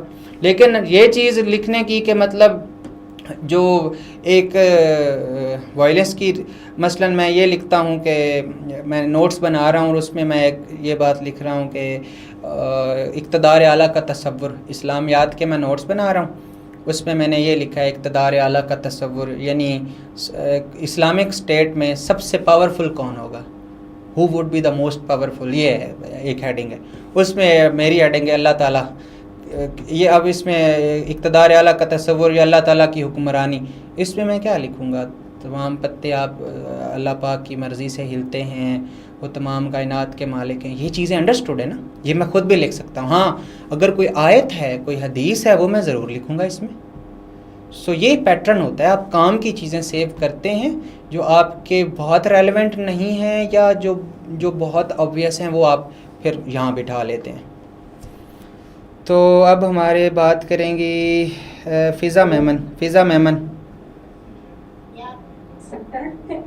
सर अगर हम नोट्स मेकिंग और ऐसे इवैल्यूएशन के लिए अगर हम एआई को यूज़ करें तो क्या सही रहेगा? नोट्स मेकिंग के लिए यूज़ कर सकते हैं, क्योंकि ये आपको कुछ ना कुछ हेडिंग्स अच्छी दे जाती है और हेडिंग्स आपको चाहिए। सो आप को हेडिंग्स मिल जाएं चैट जीपीटी से, इतना बहुत है। लेकिन ऐसे की आउटलाइन इससे कोशिश करें ना बनवाएं। नोट्स मेकिंग के लिए आप इसको यूज़ कर सकते हैं, बाकी सब्जेक्ट्स के लिए। बाकी एआई को इवैल्यूएशन के लिए यूज़ करना, इस पे मैंने 15 मिनट बात की है कि एआई एक अच्छा सोर्स नहीं है इवैल्यूएशन के लिए। जी, अब ये दरमियान में कौन बोल रहा था? ये रिमशा और कायनात को मैंने एड्रेस कर दिया। ये तो अपने जिनके मैंने क्वेश्चंस एड्रेस कर रहा हूँ वो अपने हैंड डाउन कर लें, या आपके क्वेश्चंस हैं कोई और? सर मेरा क्वेश्चन है और बीच में किसी ने इंटरप्ट कर दिया था, so I was unable to. जी बताएं सर। और दूसरा मेरा ये क्वेश्चन था कि वोकैबुलरी जो है सर, वो स्पेसिफिकली आप अगर हमें बता दें कि कहाँ से पिकअप करें, बिकॉज यहाँ तो बैंक है पूरा, लाइक कोई ऐसी सोर्स हो जो एग्जैक्टली रेलेवेंट हो ऐसे राइटिंग के लिए, सो काइंडली आप स्टार्ट वोकैब 501 से कर लें, स्टार्ट वोकैब 01 से कर लें। उसके बाद फिर नेट से कोई लिस्ट डाउनलोड कर लें, या अगर एक कंप्रीहेंसिव सोर्स यूज़ कर सकती हैं तो वर्ल्ड टाइम्स की एक बुक है वोकैब पे, बड़ी डिटेल्ड है, वो कर लें। जीआरई? हाँ जी, जीआरई वोकैब पे। Okay sir. और सर एक और क्वेश्चन है कि सर आप कहीं हमें थोड़ा सा ब्रेक डाउन समझा देंगे कि हमें पहले इस चीज़ पे वर्क करना चाहिए, देन नेक्स्ट उसके स्टेप पे वो काम करना चाहिए, बिकॉज अगर हम स्टार्टिंग में ही सब कुछ मर्ज अप करने लग जाएंगे तो फिर बिल्कुल भी किस चीज़ का ब्रेक डाउन? सर ऐसे का ब्रेक डाउन कि ऐसे राइटिंग में पहले हम एक इस चीज़ पे काम करें, then we come to the next. For obvious reasons पहले हम पैराग्राफिंग की तरफ आएंगे, फिर आउटलाइंस की तरफ आएंगे, फिर आउटलाइन के साथ कुछ पैराग्राफ्स ऐड करेंगे, फिर फुल लेंथ ऐसे की तरफ आएंगे। तो सर अभी हम एक हर टॉपिक से रिलेटेड बच्चे अपने पास आपके अलावा ना और 50 लोग हैं, तो आपका मेरे को ये 7वां क्वेश्चन है एड्रेस करते हुए। तो ये ईशा बताएं। हाँ जी Sir, I had a question कि as a complete beginner, after the session, like जो भी classes होगी, after those will I be able to write a well constructed essay? ये आप पे डिपेंड करता है आप कितना डिलीजेंटली इसका पार्ट रहती हैं। हम तो इसमें आपको ऐसे कि जैसे इस क्लास में बहुत सी बातें हुई हैं, सारे फंडामेंटल्स बता देंगे, बहुत से टॉपिक्स आपको पढ़ा देंगे, आपकी ग्रामर की तमाम मिस्टेक्स जो आप करती हैं वो आपके सामने लेके आना हमारा काम है। तो बिल्कुल आप कर सकती हैं, 3.5 महीने का टाइम है, इसको कितना इफ़ेक्टिवली कितना डिलीजेंटली आप यूज़ करती हैं, दैट मैटर्स। ये रिजवान अब्बासी जी सर। सर मेरा ये क्वेश्चन है कि जो आउटलाइंस दी हुई होती है सिलेबस में, हमको उनके मुताबिक पढ़ना चाहिए या उनसे जो है भी पढ़ना चाहिए? बच्चे समटाइम्स सिलेबस की आउटलाइन होती है बहुत जेनेरिक, वो आपको क्या देता है इकॉनमी ऑफ पाकिस्तान। अब इकॉनमी ऑफ पाकिस्तान की तो 50 डायमेंशंस हैं, एग्रीकल्चर सेक्टर ऑफ पाकिस्तान भी इकॉनमी है। तो अब उसमें ये होता है कि आपके पास कोई एक ना एक किताब ऐसी ज़रूर होनी चाहिए जो सिलेबस के अकॉर्डिंग हो, बाकी फिर आप कोई अच्छे सा सोर्सेज यूज़ कर सकते हैं। सो सिलेबस की बुक्स आपको बताती हैं कि क्या चीज़ें हैं पाकिस्तान के रिलेशंस बाकी कंट्रीज़ के साथ। अब ये कोर्स आउटलाइन तो ये तो रिलेशंस तो 7-8 कंट्रीज़ के साथ, जो मेजर हैं वो तो 10 कंट्रीज़ के साथ निकल आएंगे। सो सिलेबस की बुक्स लें, आपको ऑटोमेटिकली पता चल जाएगा क्या चीज़ें रेलेवेंट हैं। बाकी ये होना चाहिए कि आपका मोड ऑफ प्रेपरेशन हमेशा ये हो कि क्वेश्चन टू क्वेश्चन चलें, एक स्पेसिफिक क्वेश्चन पे रिसर्च करना शुरू करें, ऐसे रैंडम नहीं। हैदर अली। अस्सलाम वालेकुम सर। वालेकुम अस्सलाम। Sir, I have been facing so many issues regarding the literary essays. और सर उसको डिकोड करना, उसको अंडरस्टैंड करना, उसकी आउटलाइन बनाना, उसमें मुझे काफ़ी ज़्यादा इश्यूज है ना। तो सर मुझे क्या काम करना चाहिए? बच्चे लिटरेरी एसेज जी जी example man is born free but is in chains everywhere, तो इसको सर मैं कैसे आगे लेके जाऊँ? मैं आपकी ये कन्फ्यूजन सबसे पहले तो इस तरह दूर करता हूँ कि लिटरेरी एसेज बेसिकली हम कह लेते हैं एब्स्ट्रैक्ट एसेज, जिनमें स्टेटमेंट में जो सवाल है वो बहुत ओपन नहीं है, ढका छुपा है। अब ऐसे एसेज में एक फ़ायदा बच्चे को ये होता है कि एग्जामिनर का कोई सेट क्राइटेरिया नहीं है कि वो स्पेसिफ़िकली, अब अगर सवाल आ जाए चैलेंजेस ऑफ गवर्नेंस इन पाकिस्तान, तो वो तो फिर भी स्पेसिफिक बात है। लेकिन अगर वो आ जाए, अगर ऐसे आ जाए कि when life throws you lemons make lemonade, या वो आ जाए hope the greatest driving force, उसमें एग्जामिनर जहन में ये नहीं लेके बैठा हुआ कि अगर ये वाले 5 पॉइंट्स बच्चा लिखेगा तो मैं पास करूँगा। लिटरेचर है ना, लिटरेचर में हर किसी की इमेजिनेशन डिफरेंट है, हर किसी का चीज़ों को डिस्क्राइब करने का वे डिफरेंट है। सो इस बात का रूम रखा जाता है कि आप कुछ ना कुछ रेलेवेंट लिख भी लें तो एग्जामिनर आपको पास करने के मूड में होता है। दूसरा ये है कि अब कुछ बच्चों की मतलब लैंग्वेज थोड़ी या उनके सोर्सेज ऑफ स्टडी इस तरह के होते हैं कि वो बेटर समझ पाते हैं, बेटर डिकोड कर पाते हैं। लिटरेरी ऐसे का ये मसला नहीं होता कि उस पर लिखना मुश्किल नहीं होता, लिखना मुश्किल होता है। लिटरेरी एसेज का सबसे बड़ा अजाब यह है कि स्टेटमेंट नहीं लोगों को समझ आती। अब जैसे when life throws you lemons make lemonade का सीधा सीधा मतलब यह है कि ज़िंदगी जब आपको मुश्किलात फेंकती है ना, तो उनको अपॉर्चुनिटी बनाएं, उन मुश्किलात से मजबूत हों, उनको उनसे स्ट्रांग हो के इमर्ज हों। हर चैलेंज आपके लिए बेसिकली एक अपॉर्चुनिटी है।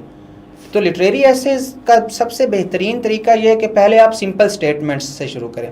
सिंपल स्टेटमेंट की एग्जांपल ये थी hope the greatest driving force, इनसे शुरू करके फिर आप कम्प्लेक्स स्टेटमेंट्स की तरफ जाएं। बाकी ये मैं आपको बता दूं कि लिटरेरी एसेज बेसिकली अपनी नेचर में वो एसेज हैं जिनमें अगर आप 5 एसेज लिख लें तो उनमें इतनी रिमार्केबल सिमिलैरिटीज़ हैं कि 5 एसेज के बाद मेरे ख्याल से आप लिटरेरी एसे करने के काबिल हो जाएंगे। फिर एक टाइप के लिटरेरी एसेज वो हैं जो सिर्फ हमें शक्ल से लिटरेरी लग रहे हैं, हकीकत में तो हमने जो तमाम इश्यूज़ पढ़े होते हैं वो उनमें आ रहे होते हैं। लिटरेरी एसेज का तो मतलब अब अगर एग्जामिनर आपको कहे कि are we better than our forefathers, apparently तो ये एक लिटरेरी टॉपिक है, लेकिन इसमें तो वो आप इसमें politics, economy, education, medicine, governance, international relations, democracy, सारी real life, food security, climate change, ऐसी 1000 बातें कर सकते हैं जो रियल लाइफ हैं। तो इसमें मैं तो कोई शेक्सपियर को कोट करने की ज़रूरत नहीं है। सो सिंपल स्टेटमेंट्स से स्टार्ट करें। स्टेटमेंट्स उठानी होंगी। बिल्कुल पास पेपर्स सबसे बेहतरीन सोर्स हैं। Kausar Niaz, thank you sir. Kausar Niaz, Kausar Niaz is sleeping. So जी भाई मैंने मेरी बात सुने, मैं आप सबके क्वेश्चंस एड्रेस करना चाहता हूँ। You need to show basic decency for each other. जी कौसर। सर मेरा ये क्वेश्चन है कि जो पैराग्राफ हम नॉर्मल लिखते हैं तो ये कितने सेंटेंसेस का या वर्ड्स का होना चाहिए? पैराग्राफ का जो सीधा रूल है ना, एग्जामिनर ने, सीएसएस के एग्जामिनर ने या इंटरनेशनल रूल्स के मुताबिक ये कोई स्ट्रिक्ट क्राइटेरिया नहीं है कि इतने वर्ड्स हों। हाँ, सीएसएस में चूँकि उसने वर्ड काउंट दिया 2500 वर्ड्स का मिनिमम है, ये मिनिमम रिक्वायरमेंट है। तो जो लोग ये कह रहे थे ना कि 18 पेजेस लिख के या कोई 1800 पेजेस लिख के कोई पास हो गया, तो हो जाते हैं लोग, लेकिन आप अगर उसके वर्ड काउंट से कम लिख रहे हैं तो आप सेफ़ नहीं हैं। आपको वो उड़ा दे तो फिर आप ये नहीं कह सकते कि जी फ़लान तो पास हो गया था, मुझे क्यों फ़ेल कर दिया। तो वर्ड काउंट 25 के मुताबिक ये है कि आप 20 पैराग्राफ्स लिखें और हर पैराग्राफ एटलीस्ट 100 वर्ड्स का, इतना तो हो। तो 100 वर्ड्स का मुराद ये है कि जनरली एक पेज में 100 वर्ड्स आ जाते हैं। अब उसमें भी हर बच्चा, चूँकि एग्ज़ामिनर को भी समझ है कि सारे पैराग्राफ एक एक पेज के नहीं हो सकते, तो हाफ ऑलमोस्ट 1 पेज, कोई 4 से 5 लाइंस कम, 6 लाइंस कम, हाफ पेज लाजमी क्रॉस होना चाहिए। That is your simple para. और अगर पैरा की वैसे आप बात करें कि एक अच्छा पैरा है कौन सा, तो वो ये है जिसने इतनी एक मुनासिब डिटेल दी है कि जिस टॉपिक पे पैरा था वो मुनासिब एक्सप्लेन हो गया, तो वो जनरली हाफ पेज से ज़्यादा पे जाके एक्सप्लेन हो जाता है। सर आपने ना थीम में बार बार एक वर्ड यूज करे थे, एब्स्ट्रैक्ट एसे। सर ये एब्स्ट्रैक्ट एसे क्या थीम होता है? मतलब एब्स्ट्रैक्ट एसेज को बेसिकली हम लिटरेरी भी कह देते हैं, यानी जिनमें सवाल इतना आसान नहीं है, ढका छुपा है थोड़ा सवाल है, ओपन एंडेड है, कोई स्पेसिफिक बात नहीं हुई। When life throws you lemons make lemonade, क्या मतलब है इसका? कोई स्पेसिफिक बात नहीं है, कोई उसने इस तरह स्टेटमेंट नहीं दी कि democracy in Pakistan hopes and hurdles, तो बड़ा सीधा करके बता दिया कि होप्स बताओ और हर्डल्स बताओ। यहाँ पे कोई इतना स्पेसिफिक क्वेश्चन नहीं है, उसने आपकी इमेजिनेशन के लिए छोड़ दिया कि आप उसको किधर लेके जाते हैं। आमना सदफ, सर एक मिनट। आमना सदफ,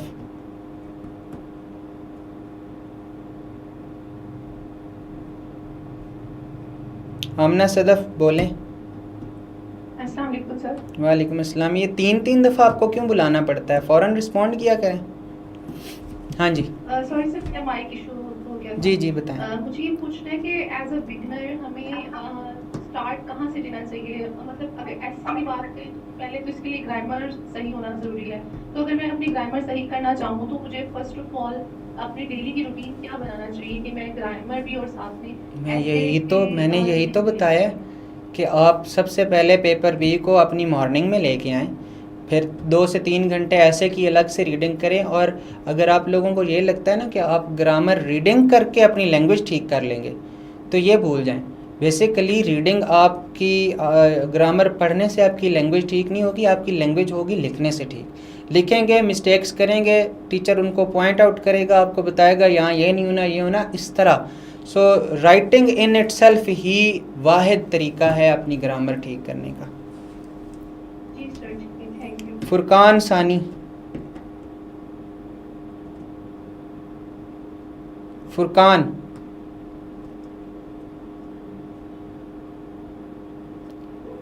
इन्फिनिक्स, ये कौन है इन्फिनिक्स? आप बताएं। जी जी बताएं, इन्फिनिक्स किसका है ये आप बताएं। सर ये मेरा है। जी जी बताएं बच्चा। सर ये रिसर्च पेपर कितने से उठाए हैं करंट अफेयर्स के? बेटा आप कौन सी क्लास में पढ़ते हैं?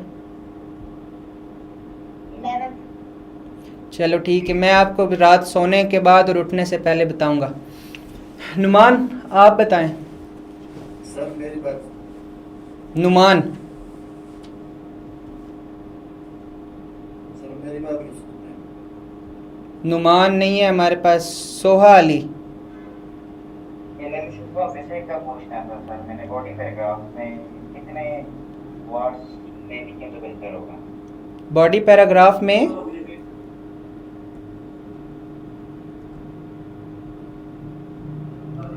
एनालिसिस का पूछना था sir. Analysis of paragraph writing sir. बच्चे एनालिसिस यही होता है कि आप जो टॉपिक बड़ा स्पेसिफिक, एक पैराग्राफ का हमेशा एक सब्जेक्ट होता है, तो उस सब्जेक्ट के मुताबिक आप 3 से 4 रेलेवेंट बातें बता दें, कोई एक आध एग्जांपल दे दें या कोई केस स्टडी बता दें, और बस पैराग्राफ के लिए ये काफ़ी डिटेल है। उन्हीं चीज़ों को जो आपने कोई 2-4 चीज़ें में फैक्ट्स मेंशन करने हैं, वो एक्सप्लेन करते करते ही हाफ पेज आप क्रॉस कर जाएंगे। एनालिसिस को बहुत लंबा चौड़ा एक पैराग्राफ की हद तक नहीं चाहिए होता। ज़ाहिरा मुनीर, सर जी जी बताएं। सर ऐसे अटेम्प्ट करते वक्त पहले आउटलाइन लिखना बेटर होता है या डायरेक्ट राइटिंग? बहुत बुरी अप्रोच है आउटलाइन ना लिखना, क्योंकि ये हमेशा एक कह लें कि परेशान दिमाग का रिस्पांस होता है कि पहले जो याद आता है वो किसी तरह लिखता जाता हूँ, भूल न जाए, बाद में आउटलाइन बना लूँगा। हालांकि आउटलाइन आप बना लेते हैं तो उससे आपके लिए इतनी आसानी हो जाती है कि आपका सारा रोड मैप क्लियर हो गया। जो बंदा पैराग्राफ इतनी डिटेल में लिख रहा है वो सोच के 15 चीज़ें रेलेवेंट लिख क्यों नहीं सकता? सो ये अप्रोच बेसिकली बहुत कम लोगों के लिए वर्केबल है और कोई अच्छी भी नहीं है। वर्केबल है ज़रूर, लेकिन सबसे अप्रोच अच्छी यही है कि पहले आउटलाइन लिखी जाए। सर कितने एग्जांपल और फैक्ट्स देना नेसेसरी होता है हाई स्कोर के लिए? देखिए, आप एग्जामिनर को शो ज़रूर करें। आउटलाइन में अगर आपके कोई टोटल 5 से 7 रेफरेंसेस हैं तो वो भी चलेंगे, क्योंकि ये ऐसा पेपर है जिसमें आप लॉजिकली चीज़ों को लिख रहे हैं, एक्सप्लेन कर रहे हैं, काफ़ी है अल्टीमेटली ये इंग्लिश का ही पेपर, लेकिन रेफरेंस फ्री नहीं होना चाहिए। और अभी तैयारी की फ़ेज़ में तो आपको कोशिश करनी चाहिए कि ज़्यादा से ज़्यादा रेफरेंसेस जमा करें, पेपर में फिर चलें जितने याद रह गए, 5 से 7 तो उसको नज़र आएँ। Thank you sir. Atiya Kakar,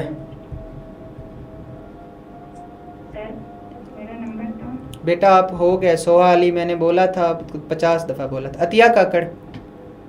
sir वालेकुम अस्सलाम। सर मेरा क्वेश्चन ये है, आपने अभी बताया ना कि 5 पेपर से जो है हम मतलब 5 पेपर के क्वेश्चन से हम एक स्टेटमेंट उठाएंगे और उसको उसके डोमेन्स के अकॉर्डिंग सर्च करेंगे। लेकिन अगर हम पाकिस्तान अफेयर्स के 5 पेपर को देखें तो प्री पार्टीशन एरा में से 2 क्वेश्चन आ जाएंगे, बाकी अगर सिलेबस और उसको कंपेयर करें तो बहुत कम सिलेबस कवर होगा। मतलब सिलेबस की 3 टॉपिक्स ही होंगे जो 5 पेपर में आ गए हो, तो इस तरह दोनों जो है वो होते नहीं। मैं समझ गया। असल में ना मैं बताता हूँ, असल में पाकिस्तान अफेयर्स और करंट अफेयर्स 2 ऐसे सब्जेक्ट्स हैं जिनमें आप बहुत ज़्यादा पास्ट पेपर्स पे रिलाई नहीं कर सकते। उसकी रीज़न ये है कि हर साल करंट अफेयर्स, पाक अफेयर्स और ऐसे, ये 3 ही तो ऐसे सब्जेक्ट्स हैं जिनका सिलेबस चेंज हो रहा है, इवॉल्व हो रहा है। सो इनके लिए आपने कंटिन्यूसली अपडेटेड रहना होता है पूरा साल। करंट अफेयर्स बेसिकली अगर आप पढ़ते रहें तो ऐसे का भी मटेरियल वो आपको देता रहेगा, पाकिस्तान अफेयर्स का भी मटेरियल देता रहेगा। ये अपनी नेचर में इवॉल्व होने वाले सब्जेक्ट्स हैं। अब इनमें आप डिसीजन किस बेस पे लेंगे कि रेलेवेंट क्या है, तो वो न्यूज़पेपर्स में और बिलखसूस जो मैगजीन्स हैं CSS के लिए जो लिखे जाते हैं, किसी भी एकेडमी के हों कोई भी हो, तो उनमें आपको टॉपिक्स की फ्रीक्वेंसी से पता चलता है। अब एक टॉपिक है मसलन पाकिस्तान अफ़गानिस्तान रिलेशंस, हर दूसरे दिन इस पे आर्टिकल आ रहा है या फ्रीक्वेंटली लिखा जा रहा है, तो अब मुझे इससे ये अंदाज़ा होगा, फ्रीक्वेंसी ऑफ डिफरेंट टॉपिक्स से मुझे पता चलेगा कि ये टॉपिक्स इस साल के लिए रेलेवेंट है। अब ये इवॉल्व करेंगे तो इनको पढ़ना पड़ेगा। तो सर जनरल साइंस और एबिलिटी वाला पोर्शन भी तो स्पेसिफाई नहीं है ना? अगर हम उसको देखें, क्वेश्चंस भी हर साल ऑलमोस्ट चेंज ही होते रहते हैं। क्वेश्चंस चेंज होते हैं, मैथ में वो स्टेटमेंट्स तो चेंज करेगा ना, लेकिन उनके लिए फिर कि अगर कुछ में थोड़ा कम जैसे कुछ स्टेप्स तक वो क्वेश्चन सॉल्व हो जाता है, अगले साल जो है वो उससे बच्चा मैथ्स के लिए ना आपके पास फिर भी डिफाइंड सोर्सेज हैं आपके पास। ये तो आपको इंटरनेट के से भी एबिलिटी की, मसलन indiabix.com और examveda.com, indiabix एक सोर्स है, तो ये भी इतना अच्छा सोर्स है कि इसमें भी आपको बहुत अच्छी मैथ्स मिल जाती है। यूट्यूब एक्सप्लोर करें आप, बेसिकली आप सर्च मोड आपका ये होना चाहिए ना कि आप लिखें क्वेश्चंस ऑन परसेंटेज, तो उसके रिलेटेड जितना तैयार कर सकते, जितना गुड़ उतना मीठा। उसके बाद लाइबा बताएं।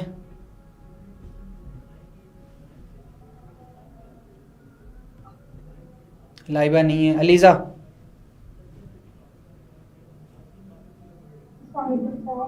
जी वालेकुम अस्सलाम।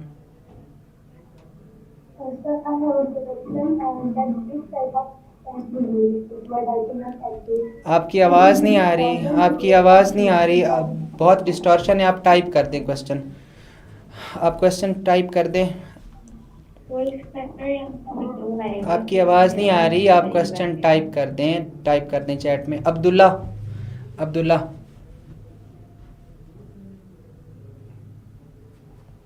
हेलो जी सर, मतलब जो टॉपिक्स हैं वो काफ़ी ज़्यादा ना, उसको पहले टॉपिक को समझना ही बहुत मुश्किल होता है कि एग्जामिनर हमसे मांग क्या रहे। तो वो अगर एक एग्जामिनर ऐसा कि वो उस साल ज़्यादा एब्स्ट्रैक्ट टॉपिक्स की तरफ फोकस कर रहा है, तो उस साल तो हमारा ऐसे फिर ज़्यादा ऐसे कवर नहीं हो पाएंगे, क्योंकि उस पर ट्रांसलेट हमें मुश्किल है कि एग्जामिनर असल में किस बात पे एग्री कर रहा है और हमने किस पे एग्री करके क्या डाटा प्रोवाइड करना है। बच्चे, अब आपका क्वेश्चन ये है कि जो एब्स्ट्रैक्ट टॉपिक्स हैं उनमें हमें समझ नहीं आती कि एग्जामिनर क्या पूछना चाह रहा है। मैंने ये बताया कि एग्जामिनर एब्स्ट्रैक्ट एसेस में कोई बहुत स्पेसिफिक डिटेल्स आपसे नहीं चाह रहा होता।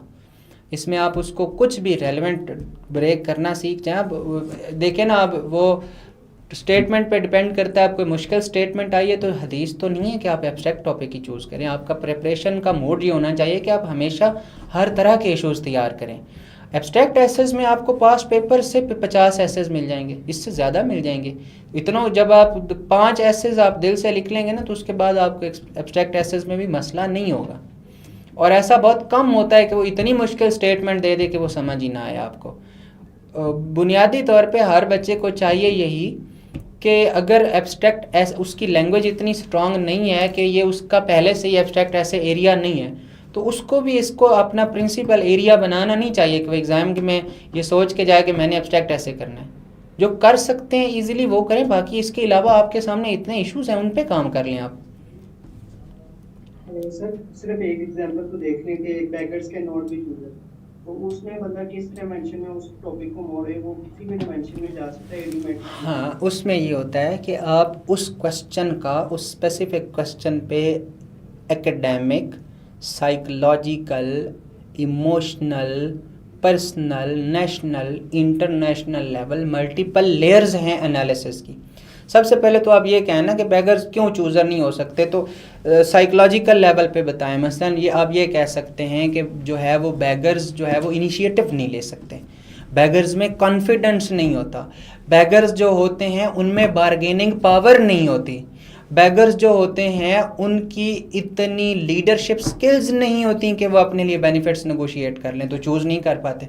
ये 3-4 चीज़ों में उसको psychological, academic, literary analysis of that situation दे के उसके बाद केस स्टडीज़ में बात की जाती है, फिर केस स्टडीज़ में बात की जाती है।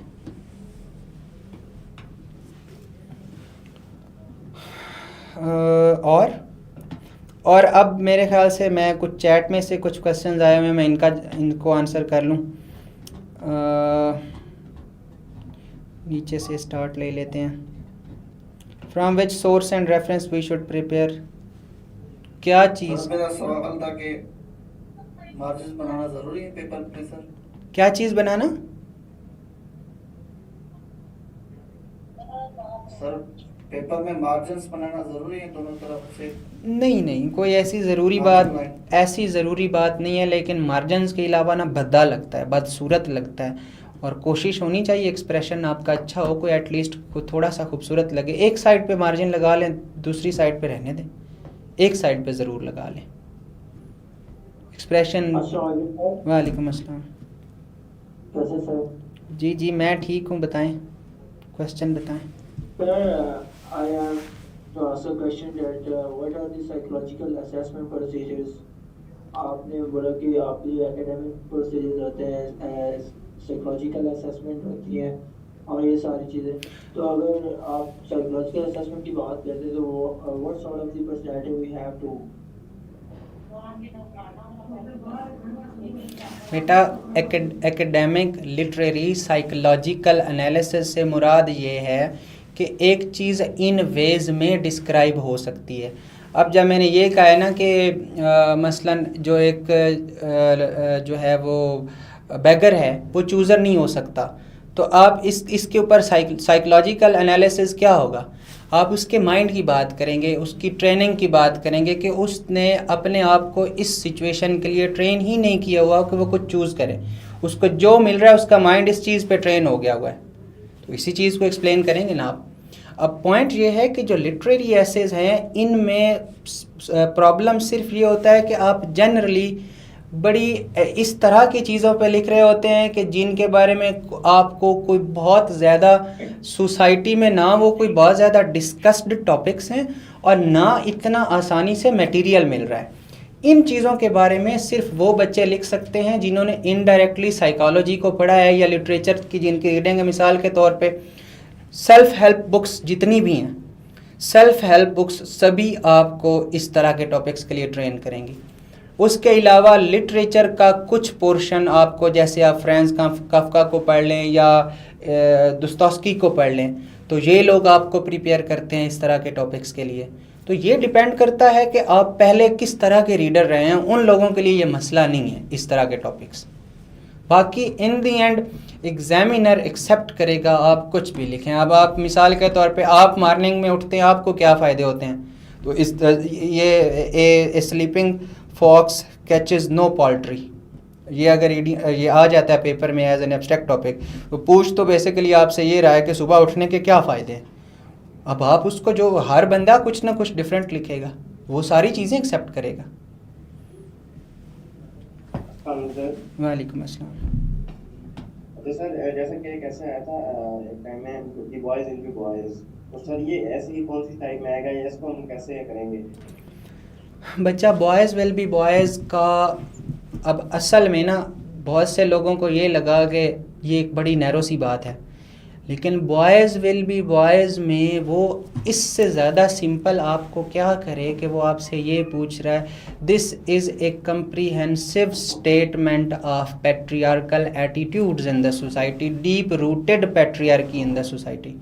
तो बॉयज़ विल बी बॉयज़ में हम उसको बड़े ही मतलब सीधा सीधा इसको ब्रेक कर सकते थे। सबसे पहले हम उसको ये कह सकते थे कि how explaining boys will be boys, मैंने तो बड़ा सिंपल नहीं हेडिंग रखी, explaining deconstructing boys will be boys, या deconstructing the phrase boys will be boys, या sentence boys will be boys, या deconstructing the statement boys will be boys. इसमें मैं लिख दूं कि मर्द हजरात के कौन से ऐसे एटीट्यूड्स हैं जिस वजह से पैट्रियार्की सोसाइटी में एग्जिस्ट करती है, या पैट्रियार्की को ही एक्सप्लेन करना था हमने।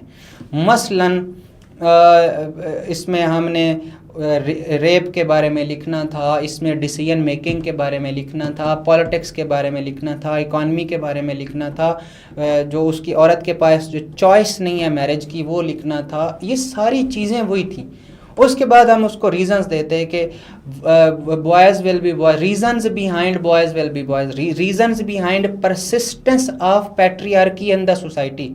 अगर मैं ये हेडिंग दे रहा हूँ ना, तो इसका मतलब ये है कि आज भी बॉयज़ विल बी बॉयज़ क्यों है।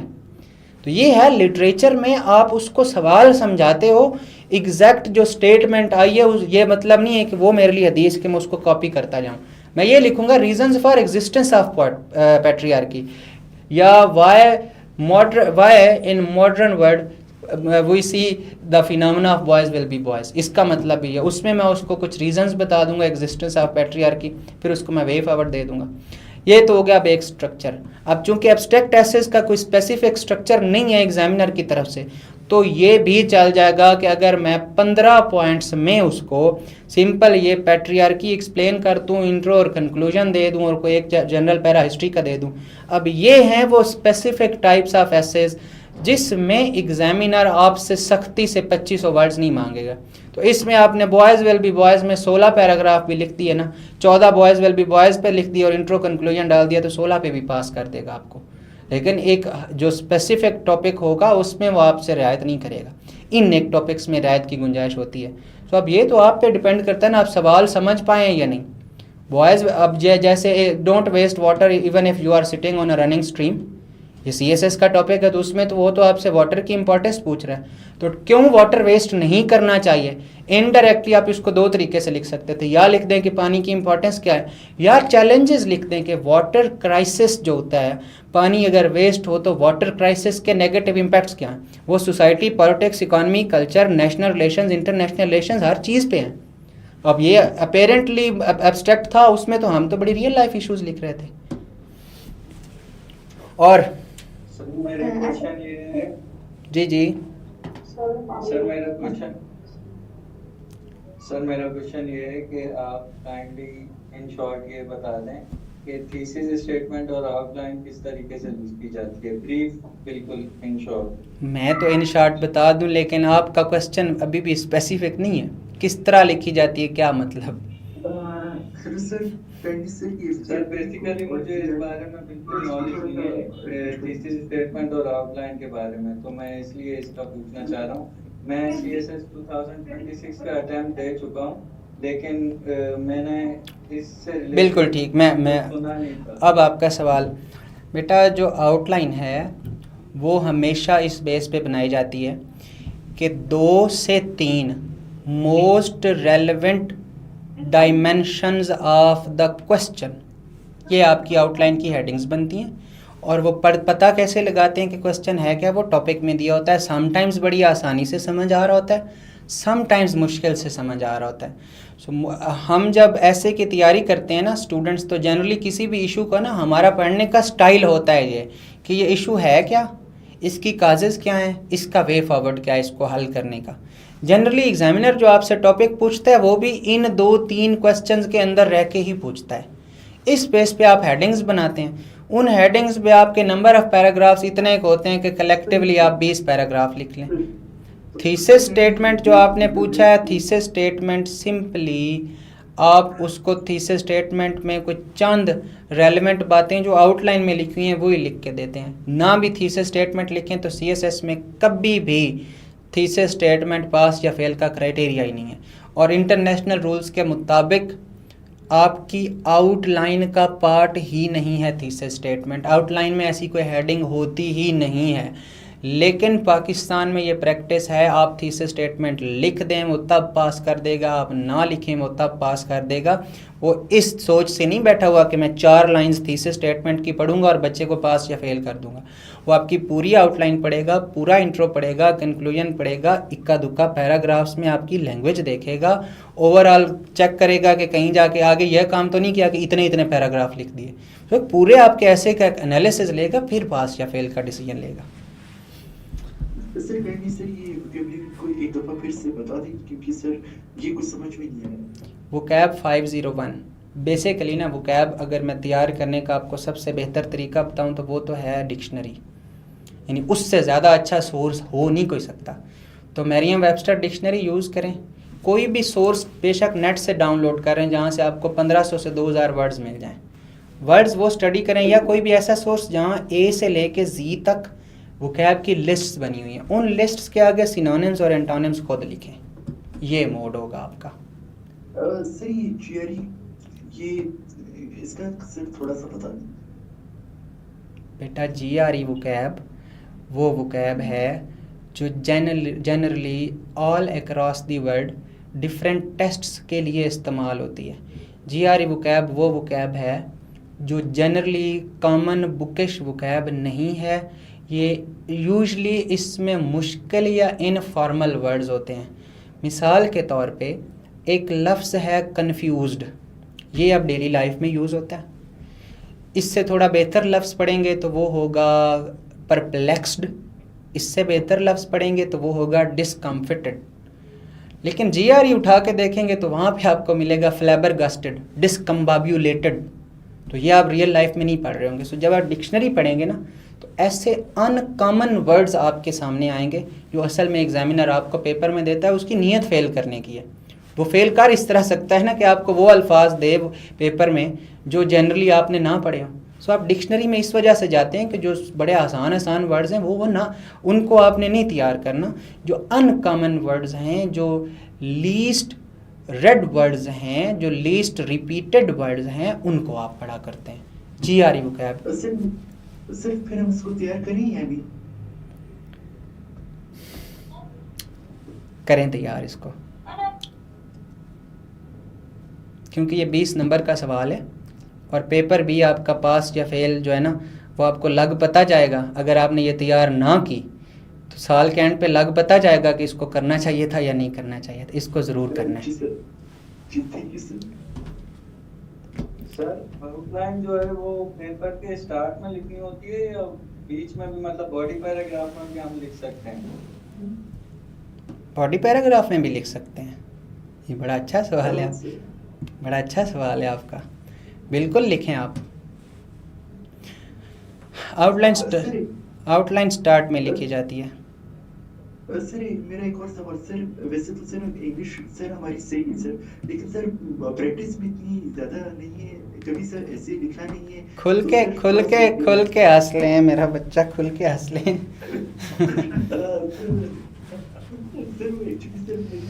ठीक है, इंशाल्लाह आपसे फिर बात रहेगी। आज I have tried my best to answer a lot of your questions. बाकी फिर जो आपके क्वेश्चंस रहे तो हम आपके साथ हैं। Thank you very much.